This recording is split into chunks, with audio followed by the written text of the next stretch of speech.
Is there a tip in there?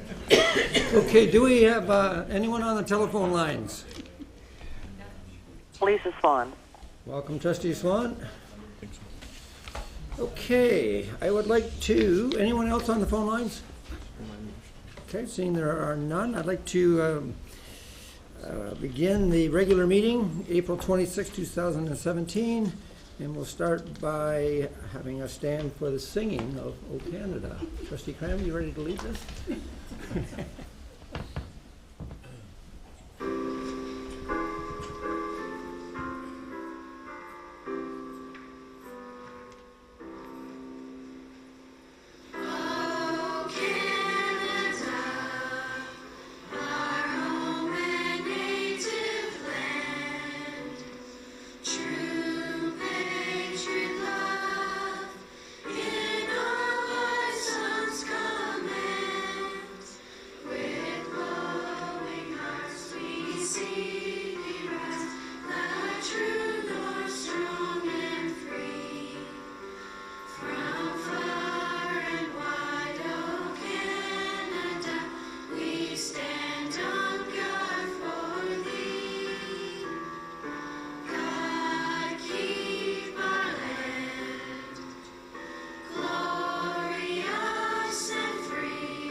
And Director, I'll ask you to do roll call, please. Thank you, Mr. Chair. Good evening, trustees. This is our roll call for our meeting of 26 April 2017.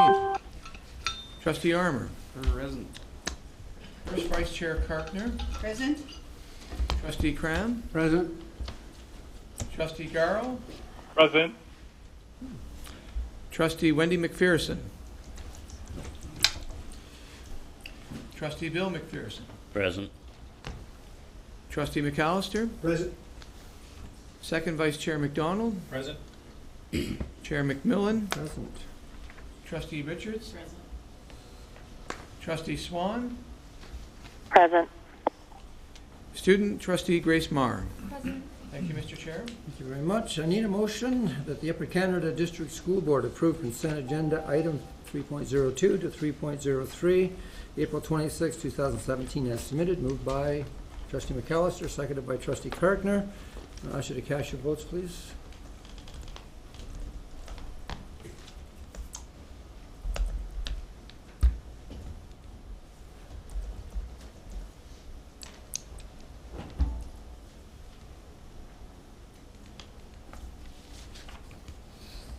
And that, Trustee McDonald? Yeah. Thank you very much. That carries.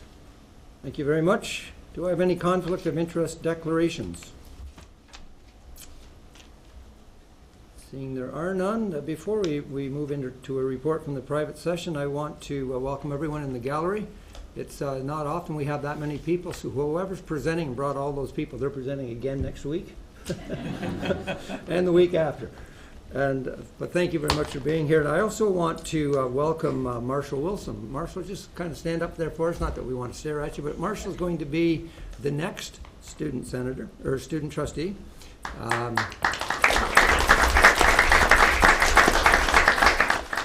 And I wanted to be careful to say the word next because Grace was looking at me. And Grace, the worst thing you can do is have a new student trustee and the current trustee feels they're finished.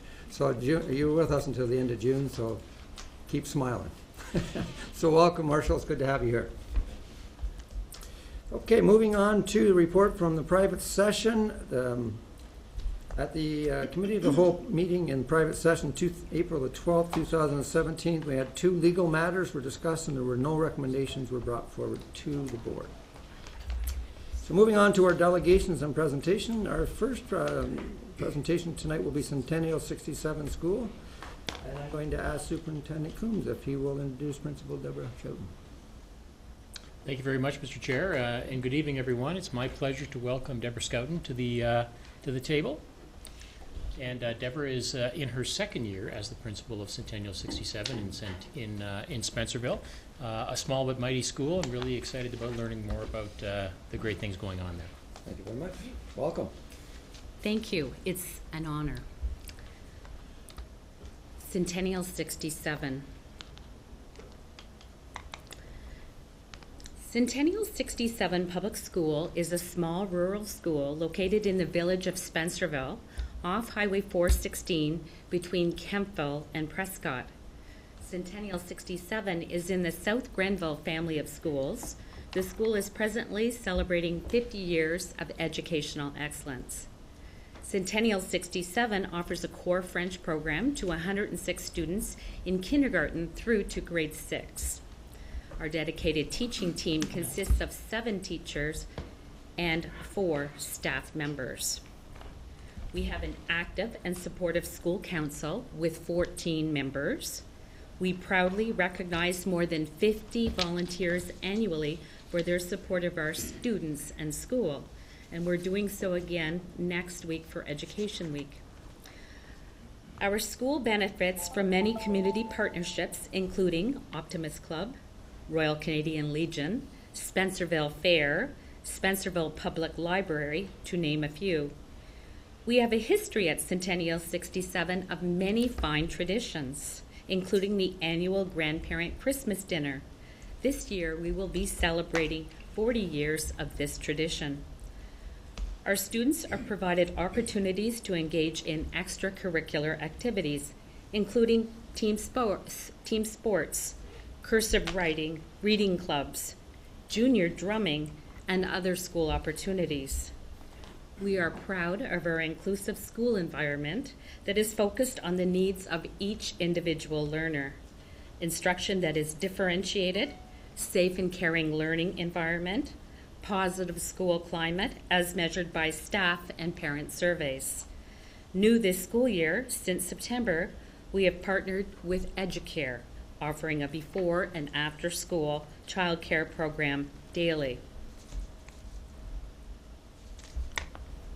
The story of our learners as readers, writers, and problem solvers. Our story as readers. 82% of our students in both primary and junior grades are achieving at or exceeding provincial standards in reading. We see growth in the primary grades trending up over time. Grade 6 reading scores have averaged 82% and remain strong over time. As writers, our EQAO data tells us that overall average in writing in past provincial assessments indicated the average test scores in grade 3 is 62% and grade 6 is 68%. As problem solvers in math, our EQAO test data in grade 3 math has trended upwards over the past few years, achieving 82% on the last assessment. However, our math test scores in grade 6 was at 45% of the students achieving at level 3 or higher. And that this is consistent and in keeping with the board average of 40% and close to a provincial average of 50%. Upon further review of the data, both grade 3 and grade 6 students have mostly struggled with thinking questions. In addition, it seems that most of our grade 6 students received a high level 2 test score, narrowly missing the provincial average, which impacted our test scores. Our theory of action in literacy, specifically what we are doing for our students as readers and writers. Centennial 67 is in the act-observe stage of learning in Cycle 2 in the area of literacy. Our theory of action for literacy, taken directly from our SIPSET, is the following. If we deliver guided reading 3 times a week in primary grades, senior kindergarten through to grade 3, with a focus on retelling in senior kindergarten to grade 2, and retelling and main idea in grade 3, then we will see an improvement in our students' ability to demonstrate understanding of both fiction and nonfiction text as measured by PM benchmark-based data and a retelling rubric for 3 marker students, specifically 2 students achieving at level 2 in retail and 1 of curiosity. The strategies that we're implementing specifically are guided reading. This is, of course, considered a high-yield strategy. Guided reading that is focused on retelling in K-2, retelling and main idea in grade 3. This supports reading comprehension. Guided reading that is focused on fiction and nonfiction reading material in the primary grades. Guided reading where students use consistent checklists to support student understanding and comprehension of their reading. Reading technology program called RazKids to build student decoding and comprehension skills.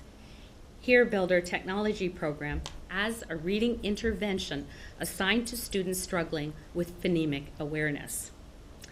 PM benchmark assessments delivered to primary students in K-3 4 times a year, September, November, March, and June. Our theory of action in mathematics, specifically what we are doing as a school for our students as problem solvers. Centennial 67 Public School is in the act-observe stage of learning cycle number 2 in mathematics. Our theory of action for mathematics, taken directly from our SIPSA, is if we use the notice and name strategy in number talks and open response math questions 2 to 3 times per week, then we will see an increase in the ability of students to explain their thinking using pictures, numbers, and words by our marker students. 2 students that are struggling, 1 student of curiosity, as measured and assessed by a Math Talk rubric. The specific strategies that we are implementing are building a math community where students are comfortable and collaborative. Math Talk, 3-part math lessons, open response math questions, teaching our students to develop and embrace a growth mindset. The notice and name strategy, which is using the language of math word walls, specifically around vocabulary, an idea chart template. This specifically means to identify the problem, to decide on the strategy, to explain thinking, and to assess. And this scaffolds the problem solving. Mathletics technology for students in grade 3 to 6, for students to access at home and school to build math skills. Dreambox technology for primary students in grades 1 to 3, for students to be able to access problems at home and at school. Open response math questions, and specifically we're getting our open response math questions from Marion Small, FOSNOT, EQAO sample questions, Guide to Effective Instruction in Mathematics, Waterloo University, and finally, Learning Goals and Success Criteria.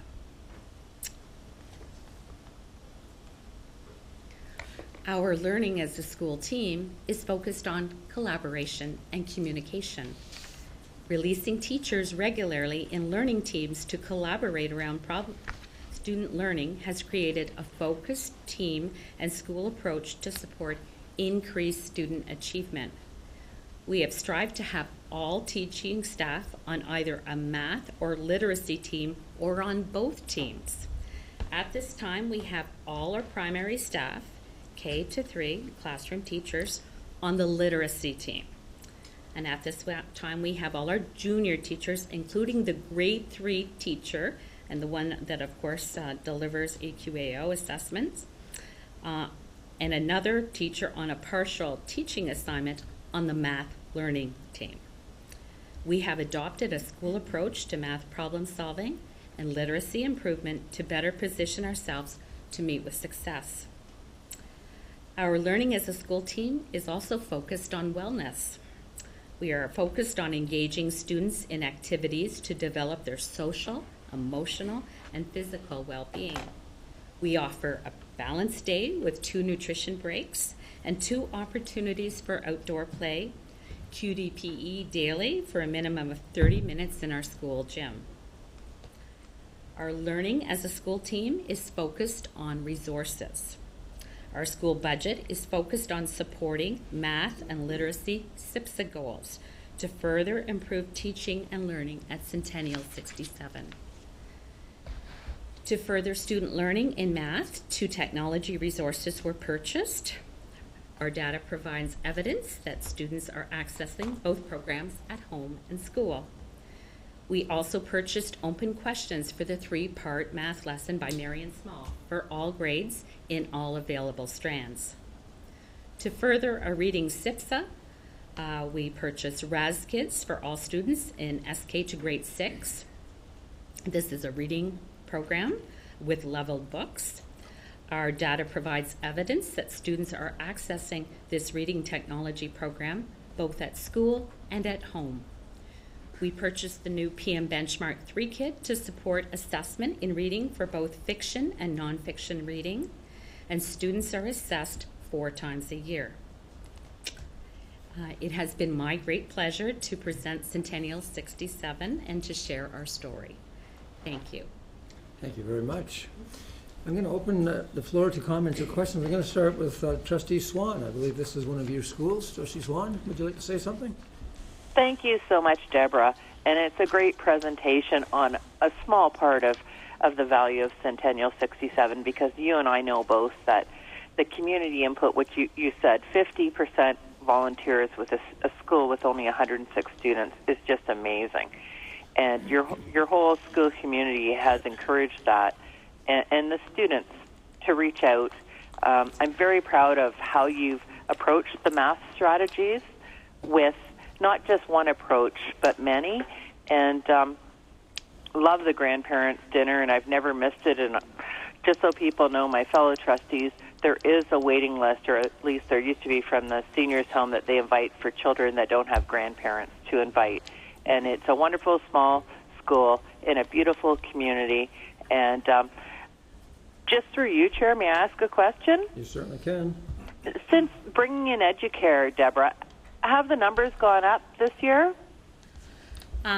I would say no if you're meeting in terms of enrollment, but the projection is such that we expect some increase in enrollment, and and I'm expecting that we will have an increase in enrollment in the school in general. Educare's enrollment in the before and after school program is growing, and we are thinking that it will continue to grow, and they may expand the program that they're able to offer the community. I think that's great, and I really look forward to hearing more about that in the sense of attracting more students to this wonderful school, because I don't think everybody in the community is aware Educare came in 16, and I just think you guys are doing a great job, and it's a caring school, and kids care about kids, and the parents care about the kids, the teachers care about the kids, and I couldn't ask for more from your team. Thank you very much. Well, thank you very much, Lisa. Thank you, Trustee Swan. Any other comments or questions? Trustee Carpenter. Yes, thank you, Chair. Thank you for the presentation. And I had a question in regards to the PM benchmark assessments that you are doing 4 times a year. Right. Have your teams had the opportunity to assess what has been produced in the first or the 3 testing sessions to see if there's been an improvement in both the math and the literacy? So what I can tell you is this goal that we embarked on started when we started with our new CPSA last January. And we immediately jumped on the guided reading and PM benchmark sort of bandwagon. It is such a high yield strategy. And of course, I had attended several presentations by the board and some of our training sessions. And, there was a lot of direction in that area. So we started at that time last January, and what we have found, we started it right in kindergarten, and the exciting data is that the majority of our students right now in grade 1 are able to read above grade level. So, The students are performing very, very well, and we're really excited about our kindergarten children that are loving what is being delivered and thriving with it. So the data is very exciting. Thank you. Thank you. Are there any other comments or questions? Just before I say thank you, there was one thing that caught my attention. I know struggling students. When I saw a student of curiosity, I thought, well, hey, that described me in school. But I know what I think it meant. But what does that mean? Well, I think it's a student that we're wondering about. We're just not sure of, and we have wonderings around their learning and their performance. Yeah, that described what I was thinking too. Thank you. Principal Scott, thank you so much for presenting Great. tonight. Thank you. Okay, moving on to our next delegation. I don't know how Principal Sandy McInnes is going to do 3 minutes with so many people here, but I think he's going to try. I'm going to actually turn this over to Superintendent Mills. Well, through you, Mr. Chair, he's been told to. It's my pleasure to introduce Principal Sandy McInnes. TR Leger School of Adult Alternative and Continuing Education, hereafter known as TR. Our mission is we prepare all students for a successful life, and there's no better example than TR when we have programs with child minding, adolescents, adolescents at risk, young adults, and indeed we had a graduate last year who was 90. You will hear about a culture of care, acceptance, wellness, equity, and about some professional learning that's going on that we're excited about, and the success overall of TR. So I'll turn it over to Principal McInnes. Thank you, Superintendent Mills, and through you, Chair, thank you for this opportunity this evening. And I'd like to first take probably 10 minutes just to introduce the TR Leger admin team. First of all, Karen Thompson, our office administrator, sends her regrets tonight. She's in Kingston preparing for a professional development with EOSDN tomorrow. And Karen works very hard coordinating and scheduling all the many things, including myself at TR Leger. And also sending regrets, Lyle Ferguson, Vice Principal Lyle Ferguson, who has responsibility for the 2 campuses with Akwesasne Partnership, as well as Cornwall campus and the Williamsburg campus. He sends his regrets. And he's also filling in on another school at this point in time, and his replacement is Vice Principal Tim Power. Also with us tonight in the gallery, I have Roxanne McDonnell. If Roxanne could just wave.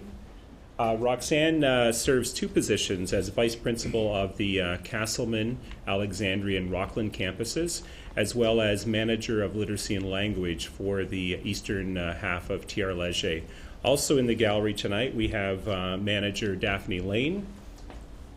And Daphne is Manager of Literacy and Language for the western part of the board representing TR Leger. And also in the gallery tonight, we have Manager and Registrar Lori Marshall, Registrar for TR Leger. And also in the gallery, we have Renee Bourgette, who is our TR Leger Comptroller. And thank you for the TR Leger admin team to be here tonight.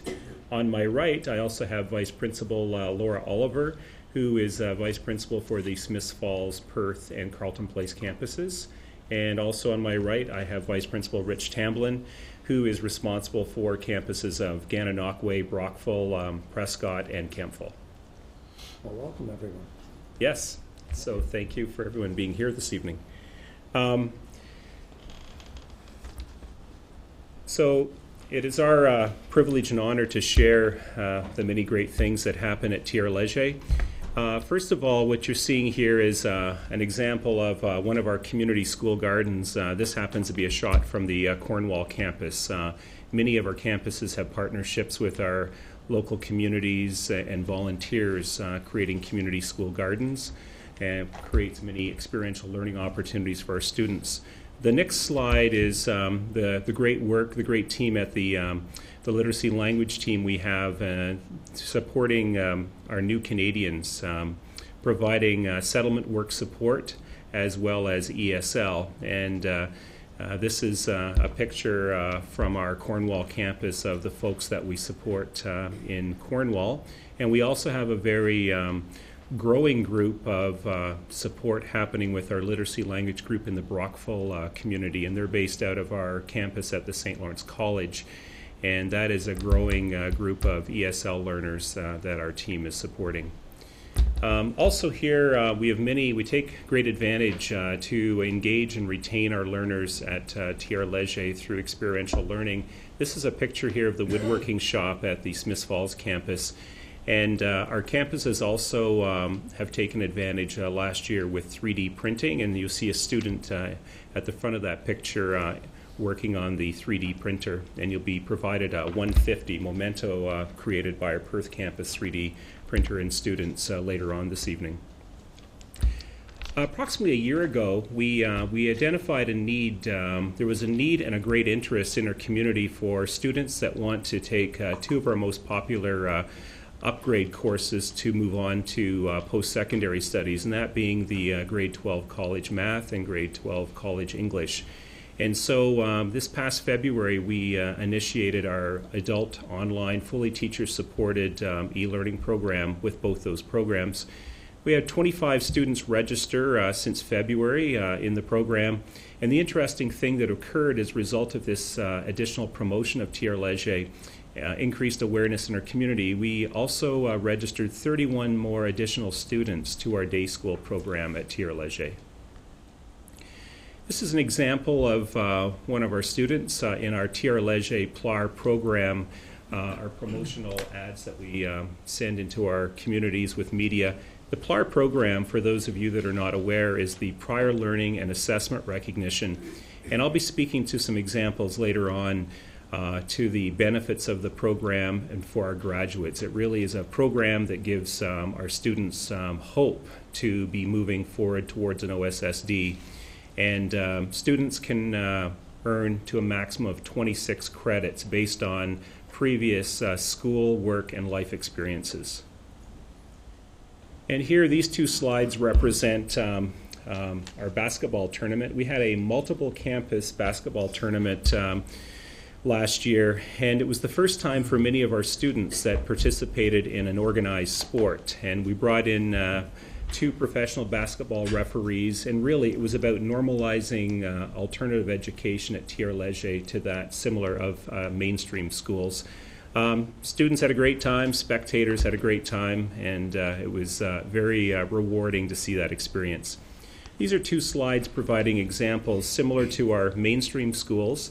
TR Leger participates in community events. It's an example of our students singing Christmas carols at one of the local seniors' residence in the Prescott community. And the slide on the left, all of our campuses participate in the Terry Fox walk runs. The map, as Karen Thompson would say, Sandy, you cannot add one more piece of data to this map. But what I wanted to the significance of this is to really show everyone here the true strength of TR Leger, and that is being located in multiple communities throughout our Upper Canada jurisdiction. One of the greatest barriers to our adult students over age 21 to obtaining education is that of transportation. And it seems very small to many of us who have transportation and take it for granted. But that is truly the strength of TR Leger, being located in multiple communities, offering both the employment preparation education as well as the credit. I want to draw your attention to the Brockville, it shows a stew up there. It's the St. Lawrence Treatment Unit. It's a partnership that TR Leger has with Royal Ottawa Hospital and Corrections. And we have a classroom at the St. Lawrence Treatment Unit here in Brockville, and we provide employment preparation, non-credit training for many of the students at the STU unit. However, last year there was an expression of interest in working with the staff at STU to bringing the PLAR assessment program to the facility. So this past January, or a year ago January I should say, we trained our staff member, and we provided PLAR assessment. And we had, in one semester, just starting the program last year, we had 100 PLAR credits obtained by students. And this year to date, we have 242 PLAR credits obtained by students at the St. Lawrence Treatment Unit. And in speaking with the staff from the St. Lawrence Treatment Unit, they basically have noted great improvement in the hope and optimism that their students have, or as well as they have noticed that they have greater respect in taking care of themselves as a result of that. So what we've been able to do is we start to carve out pathways for these young males at the St. Lawrence Treatment Unit through offering the PLAR process. And so now they're on a path to achieve some of their goals, and one of them being that of the OSSD. I wanted to show the significance here, first of all, of the grad rates. You can see the numbers of students that Tire-Leger graduates each year. And you can see for last year we had 362 students graduate from with their OSSD from Tire-Leger. Of those 362 students, 197 of those students had participated in the PLAR assessment program. So that really makes a significant impact on helping people achieve their OSSD. This year, we're very pleased to say that we have 437 potential students ready to graduate come the end of June. And of those 437, 248 of those students have participated in the PLAR assessment program. Going on in the graph here, you'll note that we did not report on the grade 9 EQAO math. The grade 9 EQAO math assessment is completed by students at their mainstream school, so we do not have data to report on that at our school. OSSLT, our teachers from multiple campuses get together and they do fine work in coordinating the multiple campuses on the day of the OSSLT, similar to what happens in secondary mainstream school, except the fact that we're coordinating it throughout 14 campuses. And I'll speak later in our school improvement work on some of the work that we're doing to address the low results in our OSSLT. As you can see, when you look at our story student profile, we have the honor to serve and support students between the ages of 14 to 80 years of age and beyond in our school. And as a great many of you are not surprised, they have many obstacles that they are faced with on a daily basis that has prevented them from having success in mainstream. And so fortunately, they come to us and we work with them in creating a safe and caring school to build that trusting relationship, and then we can move forward with the academics at their pace, depending on what rough patch they're currently going through.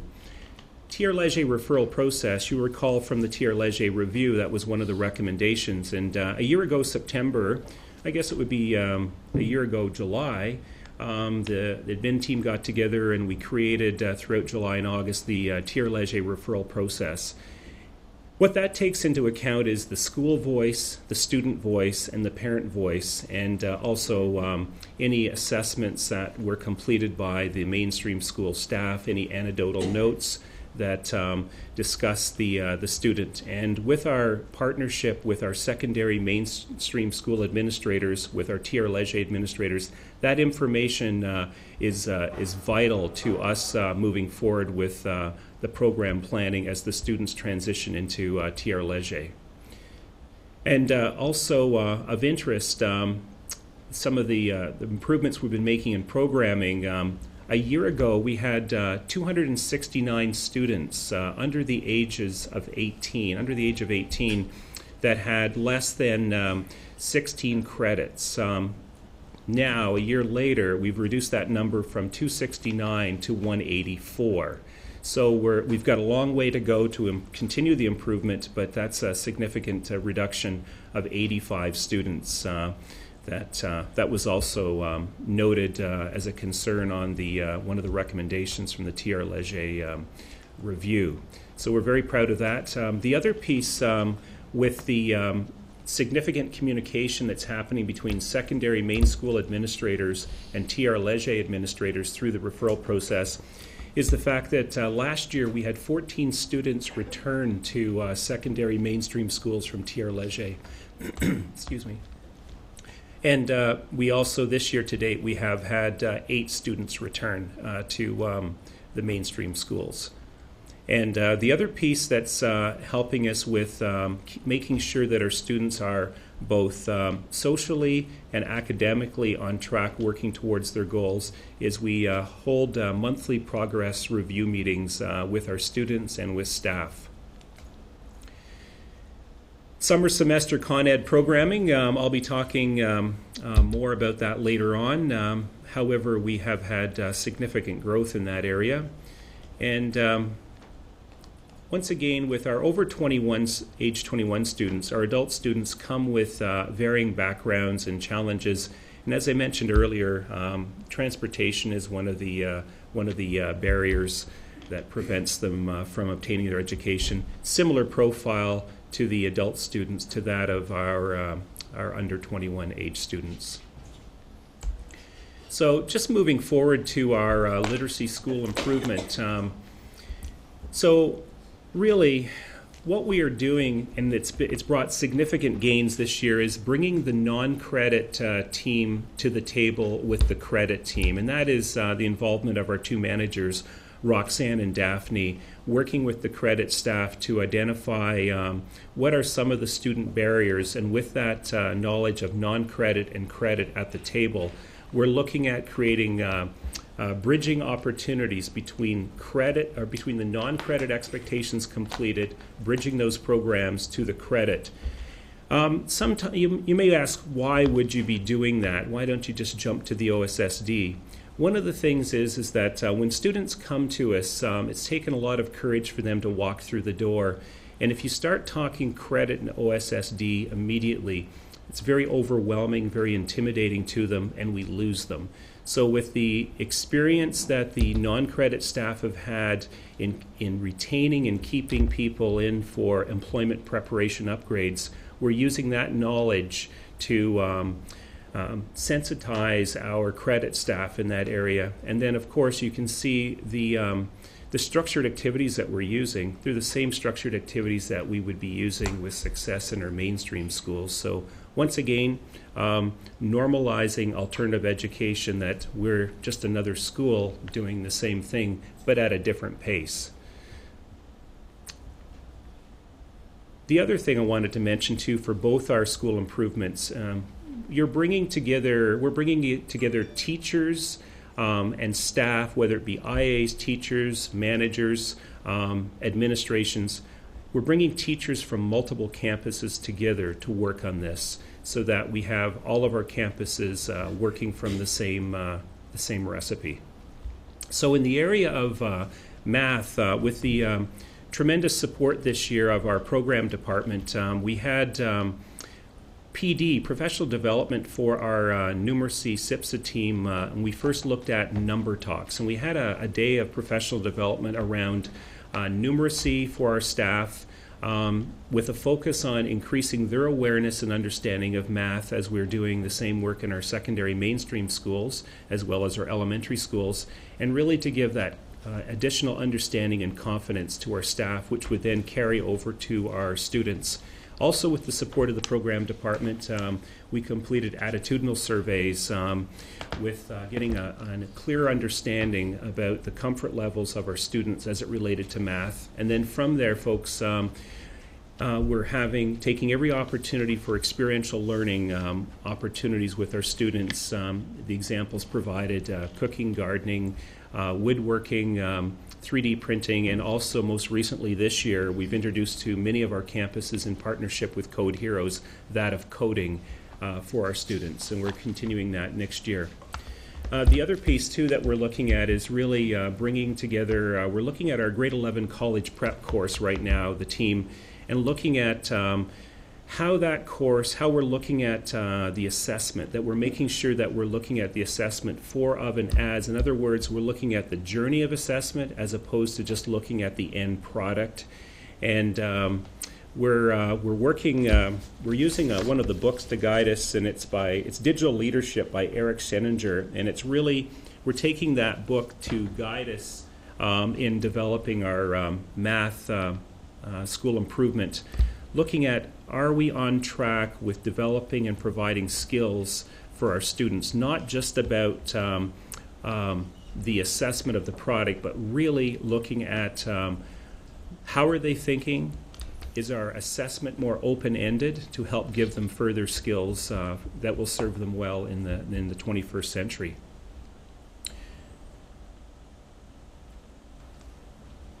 At this point in time, I would like to turn to Vice Principal Laura Oliver to speak to hybrid and blended learning, please.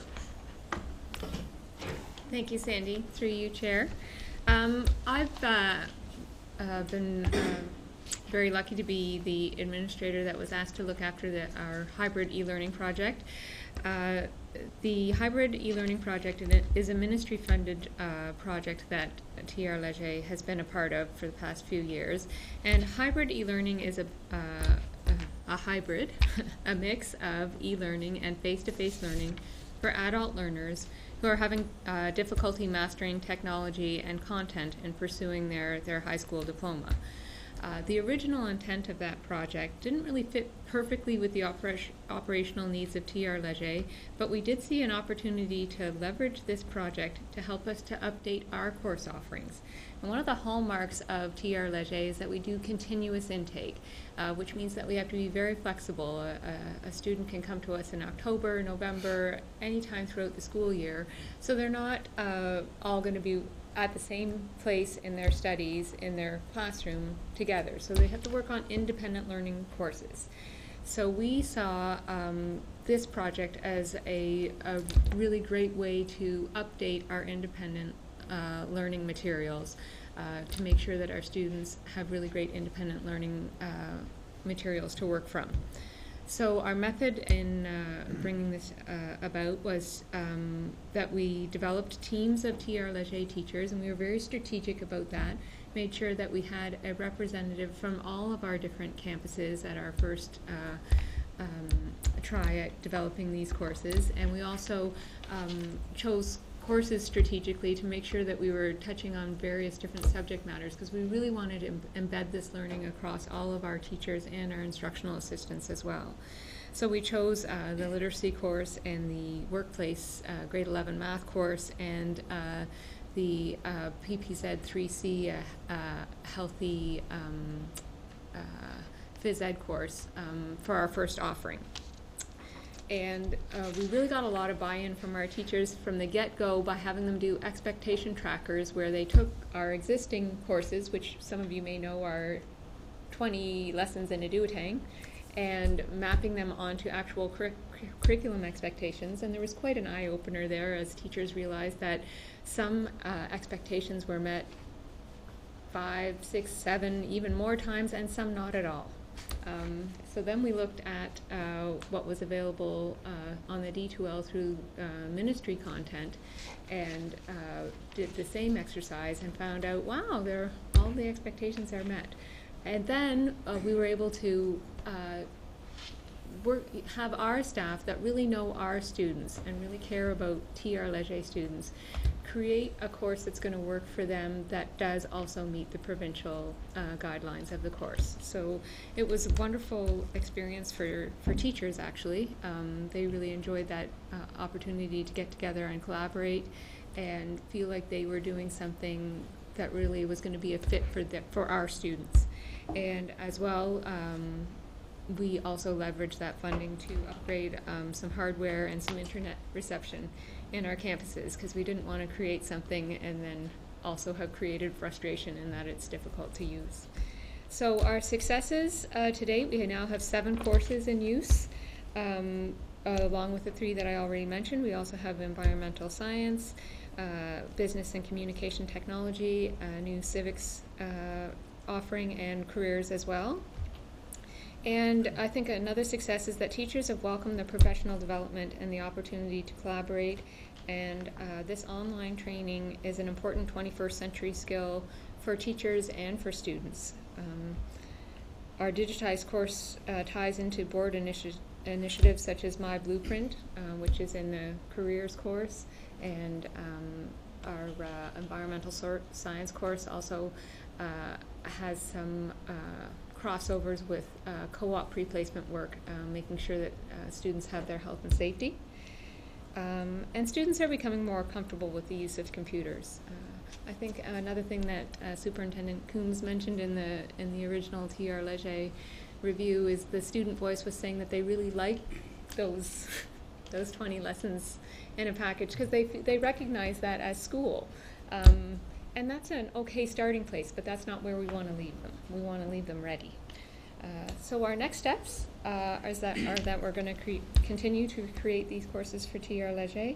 We have some TR Leger teachers who've already started working independently on courses that they feel need to be updated. And we're going to continue to train teachers to create courses that appeal to multiple learning styles in this digital format, and that will leave our students more prepared for their own next steps. Thank you. Thank you, Laura. And through you, Chair, I'd like to ask Vice Principal Rich Tamblin to speak to the cross-curricular project. Thank you, Sandy, and through you, Chair. It's my pleasure to share with you folks some details about our really exciting cross-curricular project in the same vein as our hybrid project as well. And I wanted to give you a little context to that before we dive into some of the details. So one of our guidance teachers at our GAN campus, Lauren Levac, approached me last year to discuss a concern that she and some fellow teachers had regarding adult students who need to achieve their final 4 credits after going through our PLAR process in order to graduate. The concern involved the fact that when students complete PLAR and achieve the maximum 26 credits, they're happy, they feel success, and they've gained confidence and momentum.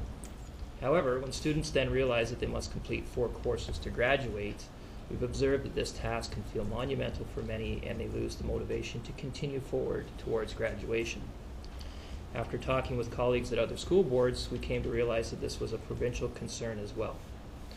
So a group of teachers wanted to do something to help these students through to graduation. So Lauren and Ashley Grant, Jen Williams, and Julie Duchesne collaborated to create a course using Desire to Learn platform that integrates the curriculum expectations from 4 senior level courses, those being ENG 4E, MEL 3E, JWL 3.0, and OLC 3.0. That would satisfy compulsory credits as well as electives to help them achieve their OSSD. So the course is designed for students who have completed PLAR and have achieved the maximum 26 credits and have 4 left to go. It's also for students who want to graduate and enter the workplace, and we call this version 1.0. We do have plans of creating version 2.0. In fact, those plans have already started, where we're looking at pathways. So if they don't want to go directly into the workplace and they want to go to college, we can then take away the ENG 4E and put in place the ENG 4C as a college requirement. It may also benefit students who are not currently PLAR eligible but still require those senior credits for their diploma, so we can have those students work on those as well. It is also designed to make the monumental task of completing the final 4 credits more streamlined within one course shell on D2L while maintaining the integrity of each course within that shell. The learning platform, of course, is Desire to Learn. Students will be entered into one course shell that contains the curriculum expectations for all 4 of those courses. It's to help move this project forward. Staff have engaged in professional development, most recently at the BOLD conference this past fall, where they learned about Web 2.0 tools such as Voki, Powtoon, and SoundCloud to make the course more engaging. And it also teaches the students to become media creators as they develop their information technology skills. It's a blended learning model whereby students use the online environment to access learning goals and success criteria, content, and assignments. Students will also have the face-to-face instruction by staff as requirements for the course as well. Work to date, of course, the course shell has been created and integrated into one. Staff have reviewed all of the content, and they've collated similar activities and units to streamline the expectations. For example, if you need to write a paragraph for GWL as well as ENG, why write 2 when you could be writing 1 and you satisfy the expectations for both of those courses? The course has been reorganized into 8 units with final culminating activity. We're currently finalizing those requirements of a personal portfolio that then they would present as a professional to their teacher. There's been a master spreadsheet created to track curriculum expectations for all 4 courses so that the teachers have access to that. The team has met with Lori Marshall to discuss how this would look in PowerSchool and Lesson Tracker. Lori is connected with IT to develop a ministry code for the one-course shell so that it can align with current PowerSchool practices and collective agreement requirements. The course will be set up as a year-long course, and students will work at their own pace. We wanted to have a common thread for this course so that they could see that all 4 courses were connected. So we're aligning the essential skills outlined in the Ontario Skills Passport as a common thread between these courses and the content activities.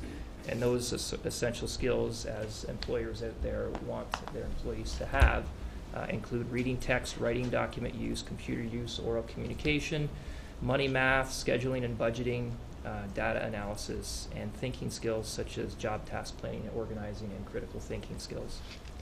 And through D2L and the tools that D2L has, students will attain certificates based on their demonstrated level of competency of these essential skills that they can then use on a resume as they apply for future jobs. And this is usually done at the end of the units.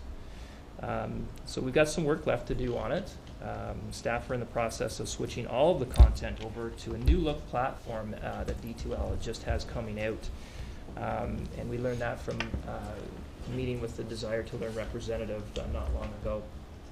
We're also currently looking at some grants for funding to further develop this project. The teachers are looking to do some video tutorials for certain activities, which is teacher-led instruction that students can access in the online environment. We're adding web tools such as Snip and SoundCloud and Voki to help students create media pieces for assignments. Developing a new cover sheet for our lesson tracker piece that will involve 20 marks, which the team will align with activities in the course. And we're also looking at maybe it being possible that students complete just 2 of the 4 components if they just need those 2 credits, and what that would look like. So we're doing some work around there as well. Currently, we have some, we call it our beta testing launch. We have some students working on it out of the GAN campus. So that one of the teachers is from GAN, so she can lead that and see what that looks like. And I wanted to end by just talking about some accolades for this project. The project, it's gained attention of the developers from Desire to Learn, and they've promoted the work of our teachers by way of provincial webinar about new and innovative projects that use D2L as a vehicle to engage and improve student learning. We see this project growing further by sharing the learning with others through conferences, workshops, and future webinars. Thank you, Rich. And through you, Chair, we'll just a couple of more points here. PLAR, we have mentioned PLAR. Just to give you an idea, ladies and gentlemen, 4,100 PLAR credits earned so far this year in one school year. And just continuing on here to the dual credit. We've been promoting and increasing the awareness of dual credit. This is something Tir Leger coordinates, not just for Tir Leger students, but also for the mainstream secondary school students. And as you can see, we have 70 credits already completed so far this year, and this is where a student earns a credit in college, but that also counts towards their OSSD, and they have a credit under their belt once they move forward to that post-secondary program. Thanks to the PIC committee last year, they were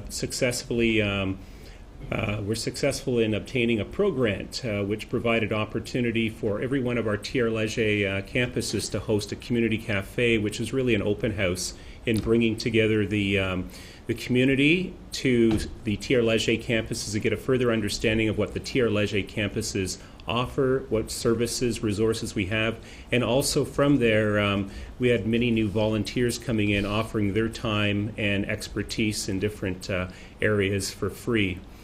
And as any other mainstream school would have, we're stronger in the area of collaborative professionalism. As you can see, our many partnerships that we continue to grow and sharing ideas and partnering with other school boards as well.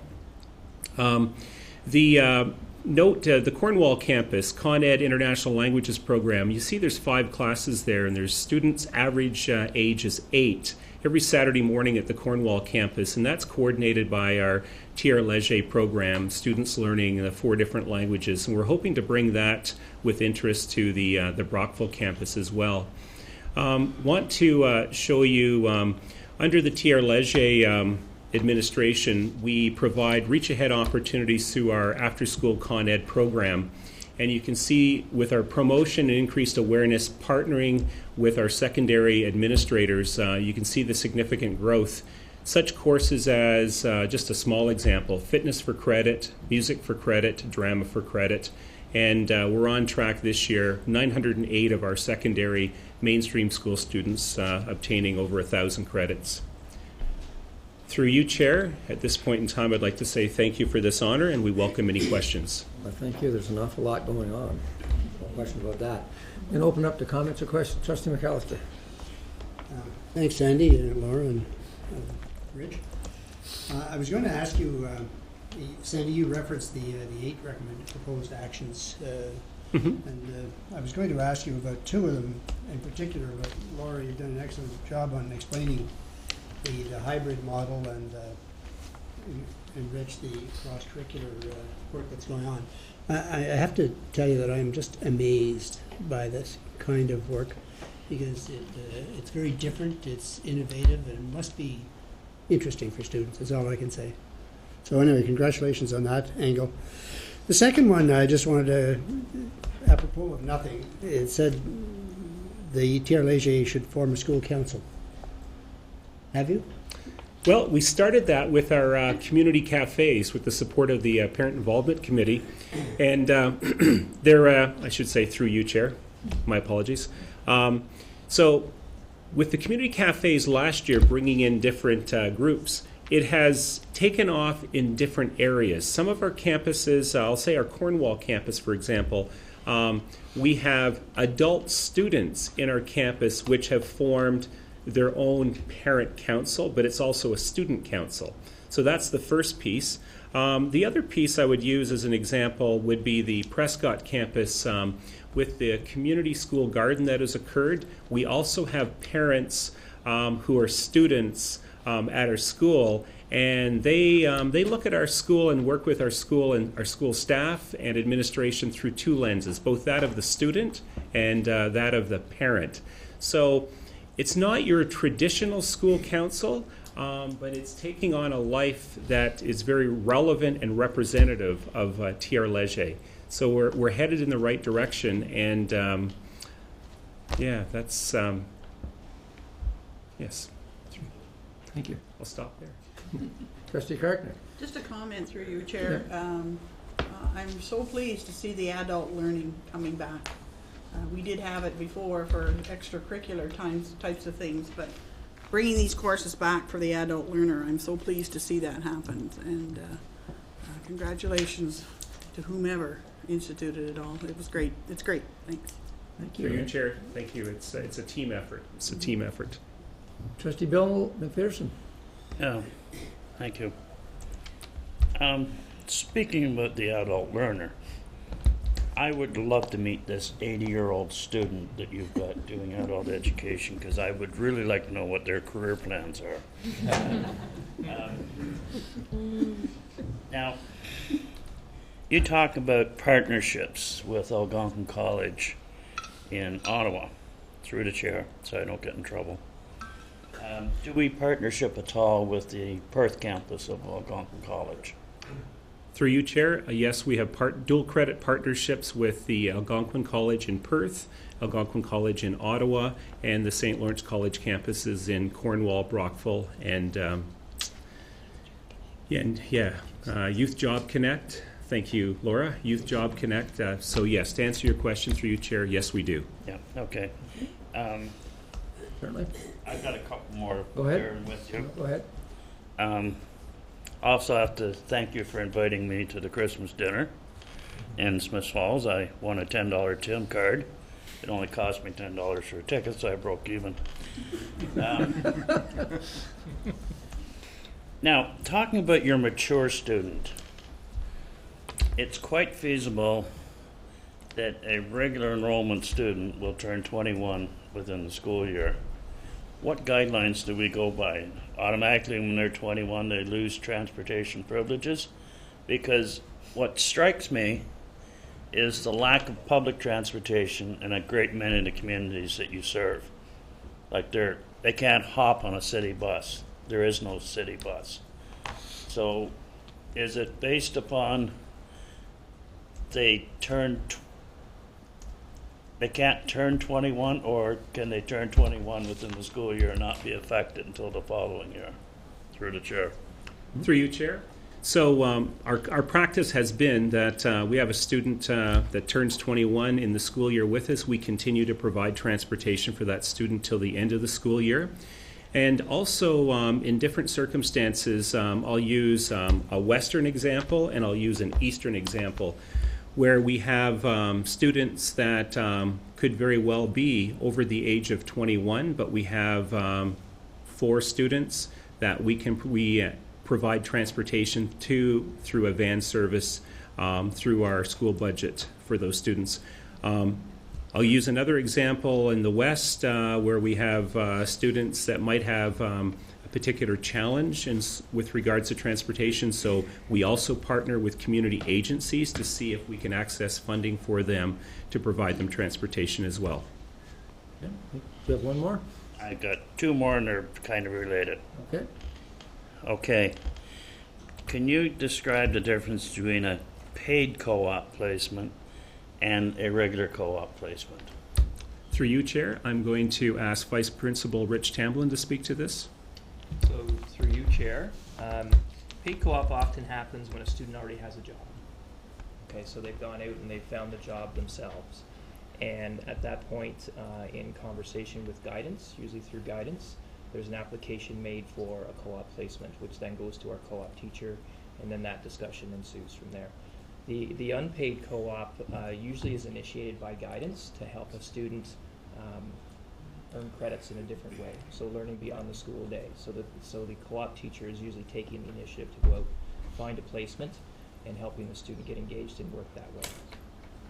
And related to the same question, Certainly. what is a cadet co-op placement? Through you, Chair. Cadet co-op. So basically, we have a partnership Upper Canada with the National Defence or with D&D. Basically, we have students that go off to cadet camp throughout the summer. And so what we do is we partner with D&D and the instructors, and we have our own co-op teachers that sponsor. Last year we had 3 of them that partner in liaison with the instructors at D&D. And so students that are participating in a cadet summer camp, they fulfill the same requirements as that of a regular co-op student. The only difference being it's supervised at the D&D cadet camp. Thank you. Any other questions or comments? Through you, Chair? Yes, go ahead, Trustee Swan. I just want to thank you for all the work you've done, Sandy and your team, for these TR Leger schools. I'm very familiar with the one in Prescott, and I've been to a couple community cafes, and I know that part of that was that some members of the community or some of the students had a bit of found that there was a stigma attached to attending a TR Leger school.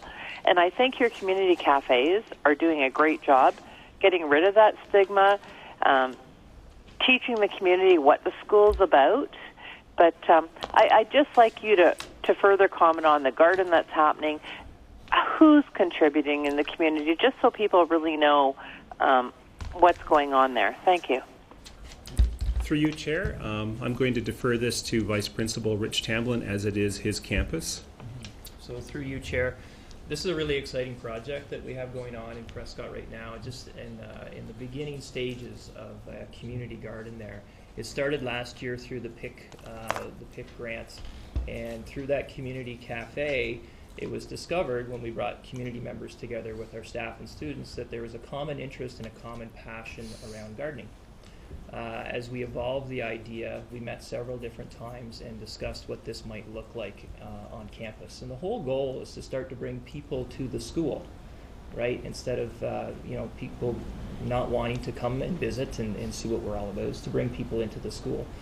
Currently, we're at the stage where we've been meeting and we're designing what the garden is going to look like. So we're incorporating that obviously into credit attainment with our students in certain courses that they're working in, whether it be math or geography or science. And our community partners are involved in helping us, with design. They're helping us with particular aspects of expertise, and whether it be architecture or landscaping. Also looking at trying to get our students out of the building to do some experiential learning around visiting different living gardens at the moment. And so it's been a really exciting part, and our students are now, because it's spring, getting ready to put some boxes on the ground and get some things planted. Thank you. Trustee Cram. Thank you, Chair. Mr. McGinnis, through the chair to Mr. McGinnis, and you may need the director's help on this one. With the variety of students that you see at TR, from 14 years old up and so on, how do you see TR Leger fitting into our goal of a 90% graduation rate? Through you, Chair, I see our school as any other school. The significant gains that are made in the secondary mainstream schools, we are making the same gains in our school. So as you can see tonight's presentation, there was a focus on programming improvement, making the programming relevant, making it purposeful. That will increase the number of students staying engaged at TR Leger. When students continue to remain engaged at their school, whether it's an alternative school or whether it's a mainstream school, those students move on to graduation. They have increased student success. It brings them closer to their OSSD. Thank you. Any other comments or questions? Before I say goodbye, I think that we know that we do not want TR Leger to be the first choice for our students. We know that because we'd like them to be successful in the mainstream. We also know for some of our kids that's just not going to happen. And when I heard words tonight, hope and optimism, I think that's probably the best thing we can offer our young and our older people. Hope and optimism. And I heard words like innovative, creative, engaging. Those are music to my ears. I know the work you do is not easy work. I know the work is challenging every day.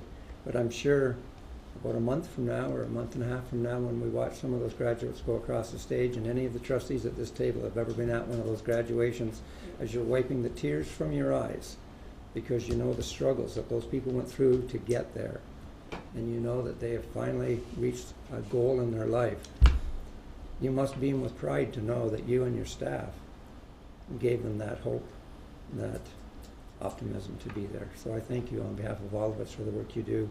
It's not easy, but thank you so much for what you do. Thank you. Thank you. And through you, Chair, just one last thing, if it's of your permission, Chair. We'd like to pass around from our TR Leger Perth campus, created by the 3D printers at the Perth campus, Canada 150 Memento, as well as some of our brochures for folks to understand how we promote our services. Thank you. Will you thank those involved in making those for us? Yes, will do. Thank you very much. There we go. Thank you.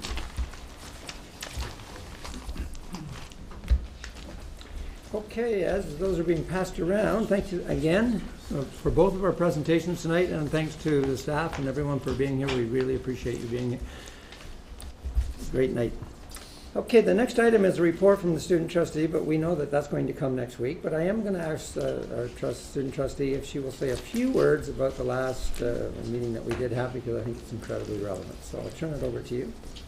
So, as Chair McMillan said, I will be doing my Senate report at the next board meeting, but at our last Senate meeting, we had our student trustee elections for the student trustee who will be taking over me in August. So I'd like to introduce you all to the person who will be taking over my position next year, Marshall Wilson. Marshall's from Glengarry District High School. He's been highly involved in his high school throughout all 4 years and had an interest in the student trustee position for many years now. I'm more than confident that Marshall will do an amazing job next year and look forward to working with him for the next few months. Thank you very much. And again, welcome. And we'll see you after we're finished with Grace. Thank you. Okay, moving on to our next item, and I'm going to turn this over to Superintendent David Coombs and Superintendent Susan Edwards, and this is a response to the Ipsos Reid survey question recommendation number 2. I'll just turn that over to our superintendents. Thank you very much, Mr. Chair. Good evening, everybody. It's really a pleasure to be here. I'll be tag teaming with Superintendent Edwards throughout this, and we are going to speak to recommendation 2, specifically, identifying current methods and explore future possibilities of how the district is engaging staff to support, enhance, and promote, thank you, Grace, opportunities for learning and student well-being. It's a rather large topic. We're going to do our best to highlight specific things that are going on in our schools that exemplify this. But I think, first of all, we want to start off by saying, on a macro level, we are really promoting, and we strongly believe that student wellness and achievement are combined, are intertwined. That if you pay attention to student wellness and certainly student engagement, achievement is going to follow. There's certainly a lot of really good research out there that would support that. Superintendent Edwards? Sure. Thank you. So our focus tonight is we want to highlight that we work in site-based staff development and our staff-based innovations that are making a difference for our students and serving our students' needs. The Ipsos Reid data tells us that there is much work still to be done.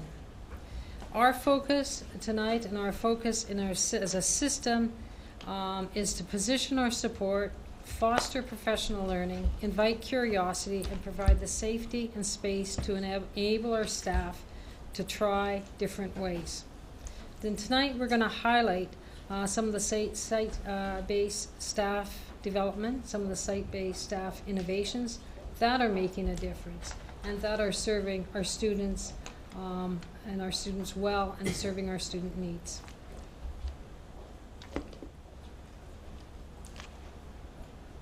The engagement paper, the Wellbeing in Our Schools, Strengthen Our Society engagement paper that the ministry put out this year as part of their well-being and looking into their well-being strategy, speaks to the research out there about a positive school climate. The 4 bullet points are that it has a powerful influence on students' motivation to learn. Positive school climate helps reduce the number of incidents of aggression, violence, and harassment in schools. Positive school climate lessens the negative impact of socio and economic context on academic performance, acts as a protective factor for learning and positive life development, and contributes to improved academic outcomes, professional development, and student well-being.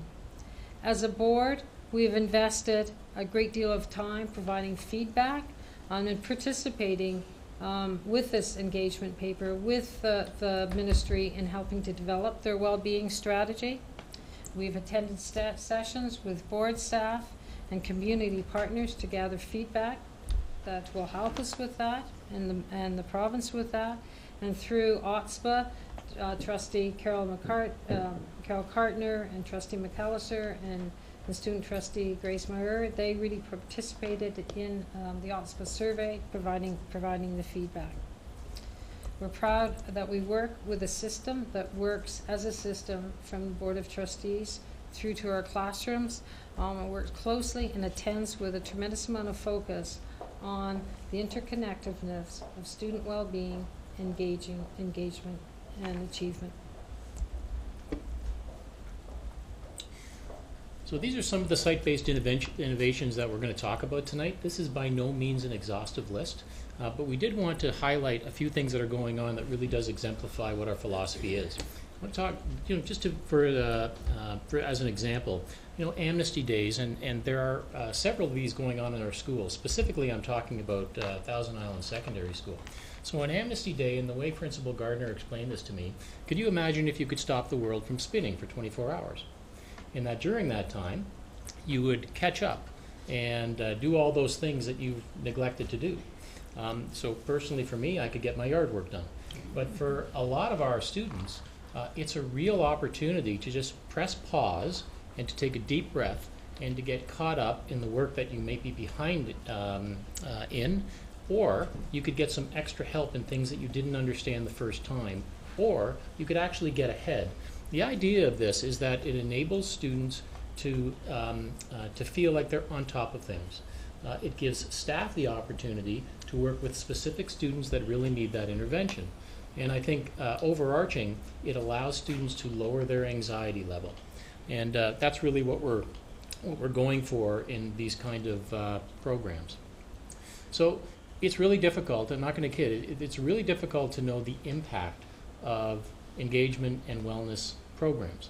And some of the things that we are tracking and we are looking at, of course, credit accumulation and achievement data is something that we watch very carefully. Tell them for me data, of course, being very important as well. It's also safe schools data. So one of the things in my role as safe schools superintendent is we do look at what's our trends in suspensions, what's our trends in violent risk threat assessment interventions that we do. What's our bullying rates? So these are kind of things that we do track over the years, and we have data going back to 2006, 2007, so we can see over time what our rates are. I can tell you that our rates of suspension have slowly gone down since 2007 and 2008. I think part of that's because of progressive discipline has really been implemented, I think, better in a lot of our schools. And also a lot of this is to some of the things that we are doing to assist students in feeling more comfortable at school.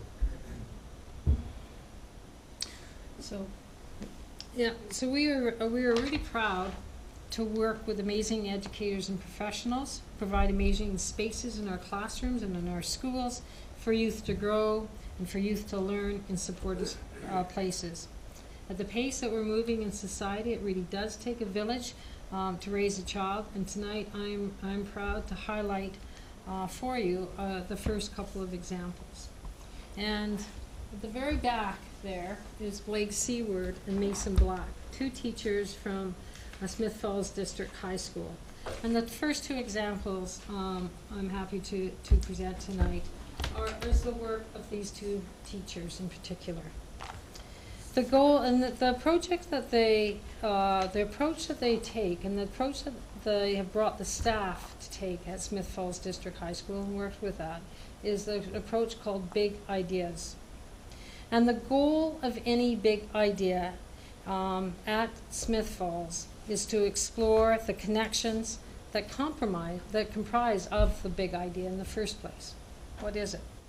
At SF, in the context of education, a big idea connects the subject expectations together, as well as the intentional connections to the real world.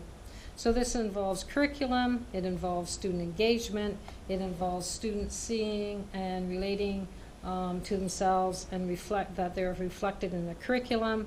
It means that students need to relate to the curriculum matter that is being presented and taught and facilitated within the classroom. It takes collaboration, it takes partnerships in the community, it takes accountability at all levels, authenticity and risk-taking, and it takes engaging in real-world problems. And real-world problems are often unpredictable. The Vimy Ridge Project app, which you may have heard about, is exactly that. And if you want to multitask tonight with your phones, you can go to the Apple, you can go to the App Store, and download the Vimy Ridge app. The answers to this Vimy Ridge project with the app of what would the app look like. What would its features be? Who is involved? What would it be possible to do? Were all unknown at the beginning of the big idea of this project. To find the answers, it required questions. It required the students to ask questions. It required cross-curricular work. It required collaboration between teachers and students. And in this case, for the Vimy Ridge Project app, it required over 100 schools across Canada to connect and to network within the classrooms at SFDCI. The app required hundreds of students in Smith Falls High School, as well as over 2,000 students across Canada, to problem solve on the go, communicate effectively, and meet a deadline, April 9th, what are we in, 2017. Every element of this big idea, every element of this project was purposeful and authentic, which are essential ingredients to the big idea. In Mason's classroom, the classroom was designed to simulate a real-world computer development environment, a real-world computer business environment, where critical thinking and teamwork were the skills that the students learned, and these skills that they learned are now transferable outside of the computer classroom. The residual effect of having the students working outside the boundary of their classroom, outside the boundary of computer programming, by learning the concepts related to the battle at Vimy Ridge, and the app development crossed over into many other disciplines. For example, history, geography, math, science, business, marketing, graphic design. One of the hopes of the teachers, one of the hopes of the project, one of the hopes of the big ideas is one of the long-lasting end results for the students involved in this, and so many students involved in this, is that in the students' hearts and minds, they know that they have contributed to something that is lasting, where they can feel proud that they have helped to contribute to the writing of one of their nation's key historical events. Now, when you have you start with one big idea, there are many more questions that come. There's much more learning that takes place. And what came out of the big learning here and the big ideas with the Vimy Ridge and the Vimy Ridge app was a connection to a Vimy Oak. What was a Vimy Oak? As part of the teacher and the student work on the Vimy app, the story of soldier Lieutenant Leslie Miller emerged. Lieutenant Miller gathered acorns at Vimy and sent them home. He sent them home to Scarborough, Ontario in 1918 and 1919. When he returned home, he planted them on his fruit farm. 2 years ago, a group interested in commemorating Vimy gathered acorns from the 8 remaining trees. And they're growing in a nursery in Hamilton, Ontario. Where does this bring the Smith Falls students? Well, in their research, they found out about this.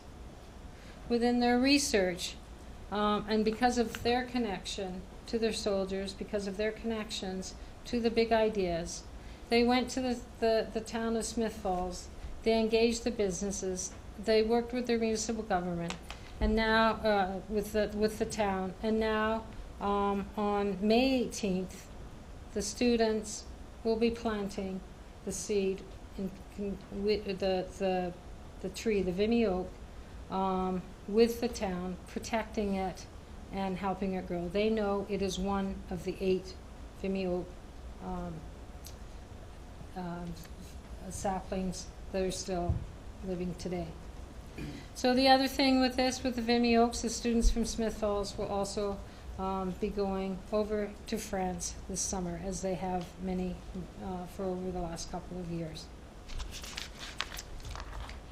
Another big idea at SF is that when they were looking at their credit attainment data, they realized that the students in grade 10, if we're going to help students achieve, we have to help engage them. And they were looking at their data and they were realizing the students in grade 10, how they were asking the question, how can we continue to engage them? Because they knew if they got all the students across in grade 10, then grade 11 and grade 12 would fall into place. So one of the big ideas for credit attainment was working with the hospitality program at SF, and it's building its big idea, much like growing a garden. The hospitality program at SF is a seed-to-table concept. The big idea is twofold. First of all, to prepare a meal, you have to grow the food. To grow the food, you have to understand about plants and an ecosystem. So that big idea involves many different students in many different classrooms and many different programs across the school. Plans, students have built the boxes that you see in the photograph there, and plans are underway right now to utilize their school windows to grow the food year-round and to work with a supply and demand concept. The SF Cafe, every 2 weeks, serves the food while music, what the students are putting on 1 week, and the following 2 weeks, what somebody from the community or teachers put on, play. Art that you see within those pictures connect the students, they connect the hearts and the minds. So and together, the community is invited to the cafe, the students are invited, the parents are invited to come and share in this experience. The demand for the students' food, the demand for the cafe is based on the quality of their work. It's based on the quality of the food, it's based on the quality of the music and the entertainment. This is the basics of business, the basics of a real-world project, including the accounting, including the marketing, and including the branding. At SF, the concept, the big idea of the Restless Red Hawk Cafe meets overall expectations of approximately 110 of the overall expectations, and it circulates 70 to 80 students working to meet their course requirements. Every aspect of this project, every aspect of this big idea has an authentic purpose. The next innovative program, and I'd like to highlight, is a program called Building Our Kids' Success, which takes place, I'm going to highlight 3 schools tonight: Caldwell Street School, Arkland Public School, and R. Tate Mackenzie School. And here tonight, our Vice Principal Andrew Pratt is here from Arkland, and Vice Principal Claire Snyder from R. Tate Mackenzie. The Build Our Kids Successes program, or the BOX program, is a school program that gets kids active and gets kids ready for their learning for the day. The research we've had from the HPE and presentations earlier this year, we've brought it forward. The research is clear that students that exercise see significant boosts in their intelligent test scores and in core subjects, and in terms of their ability to focus. If you'd like to see it in action, you can actually click on that little link below. But the pillars of the Building Our Kids' Success program interconnect with the HPE. The pillars are physical literacy, nutrition, and promoting healthy eating habits. And these are all the cornerstones of the program. The helping the students through and to learn, to develop their fundamental movements through a variety of engaging activities. Here are some slides. The next few slides show some of the program in action. At Arkland Community Public School, Andrew Pratt and his team of teachers and his team of students and of parents rely on that partnership of students, parents, and staff working together to create the program. In the beginning of the program, it really brought the awareness to the physical literacy, but this has now led to the deeper understanding of both physical literacy and healthy living, in terms of the deeper understanding of engagement and learning. The building of our Kids Success program connects directly also with our revised HPE curriculum. At R. Tate Mackenzie, it's a slightly different approach. At R. Tate Mackenzie School, Vice Principal Claire Snyder has really taken the lead of this. And she and her team and the staff there have taken a slightly different approach to meet their school needs. They've utilized student fitness ambassadors. They've worked with student fitness ambassadors and used the program to lead outdoor fitness. They create smaller learning sections and stations within the gym at every one of their breaks. They utilize the hall. During the winter, they are still outside. They provide both outside and inside opportunities for the students. Also, at R. Tate Mackenzie, they've really worked as well as being able to provide the school-wide 20-minute DPA program every day within the classrooms, and they've utilized this program in that way. Alder Street Public School, actually, through the leadership of Casey Nelson, introduced this program. And this program, each school has, for their school community context, approaches it in a different way. And at Alder Street School, it runs in the mornings. It runs in the mornings 3 mornings a week before school starts. In fact, it runs for an hour, approximately an hour before school starts. And within the program there are approximately 100 students that come and participate within the program. The staff and parent volunteers are integral part of the program, and the program runs from kindergarten students to working together with grade 6 students. The students also build on their successes and are recognized for their successes through weekly Kid of the Week certificates, and they are currently entering into the second year of this program, and continue to maintain approximately 100 students 3 times a week, an hour before the start of school. What are people saying about the box? Here's some feedback from parents and students and staff. The program, which connects staff and students and well-being and achievement, has received a great deal of feedback. It allows students to run and play in a lively, positive environment before the start of school. Within the program, everyone is a star athlete. Each child's unique skill level and ability is highlighted. It really works, the program really works on those fundamental skills of hopping, skipping, running, jumping, and throwing. Burpees. One parent was pretty excited that their child came home and showed them how to do a burpee.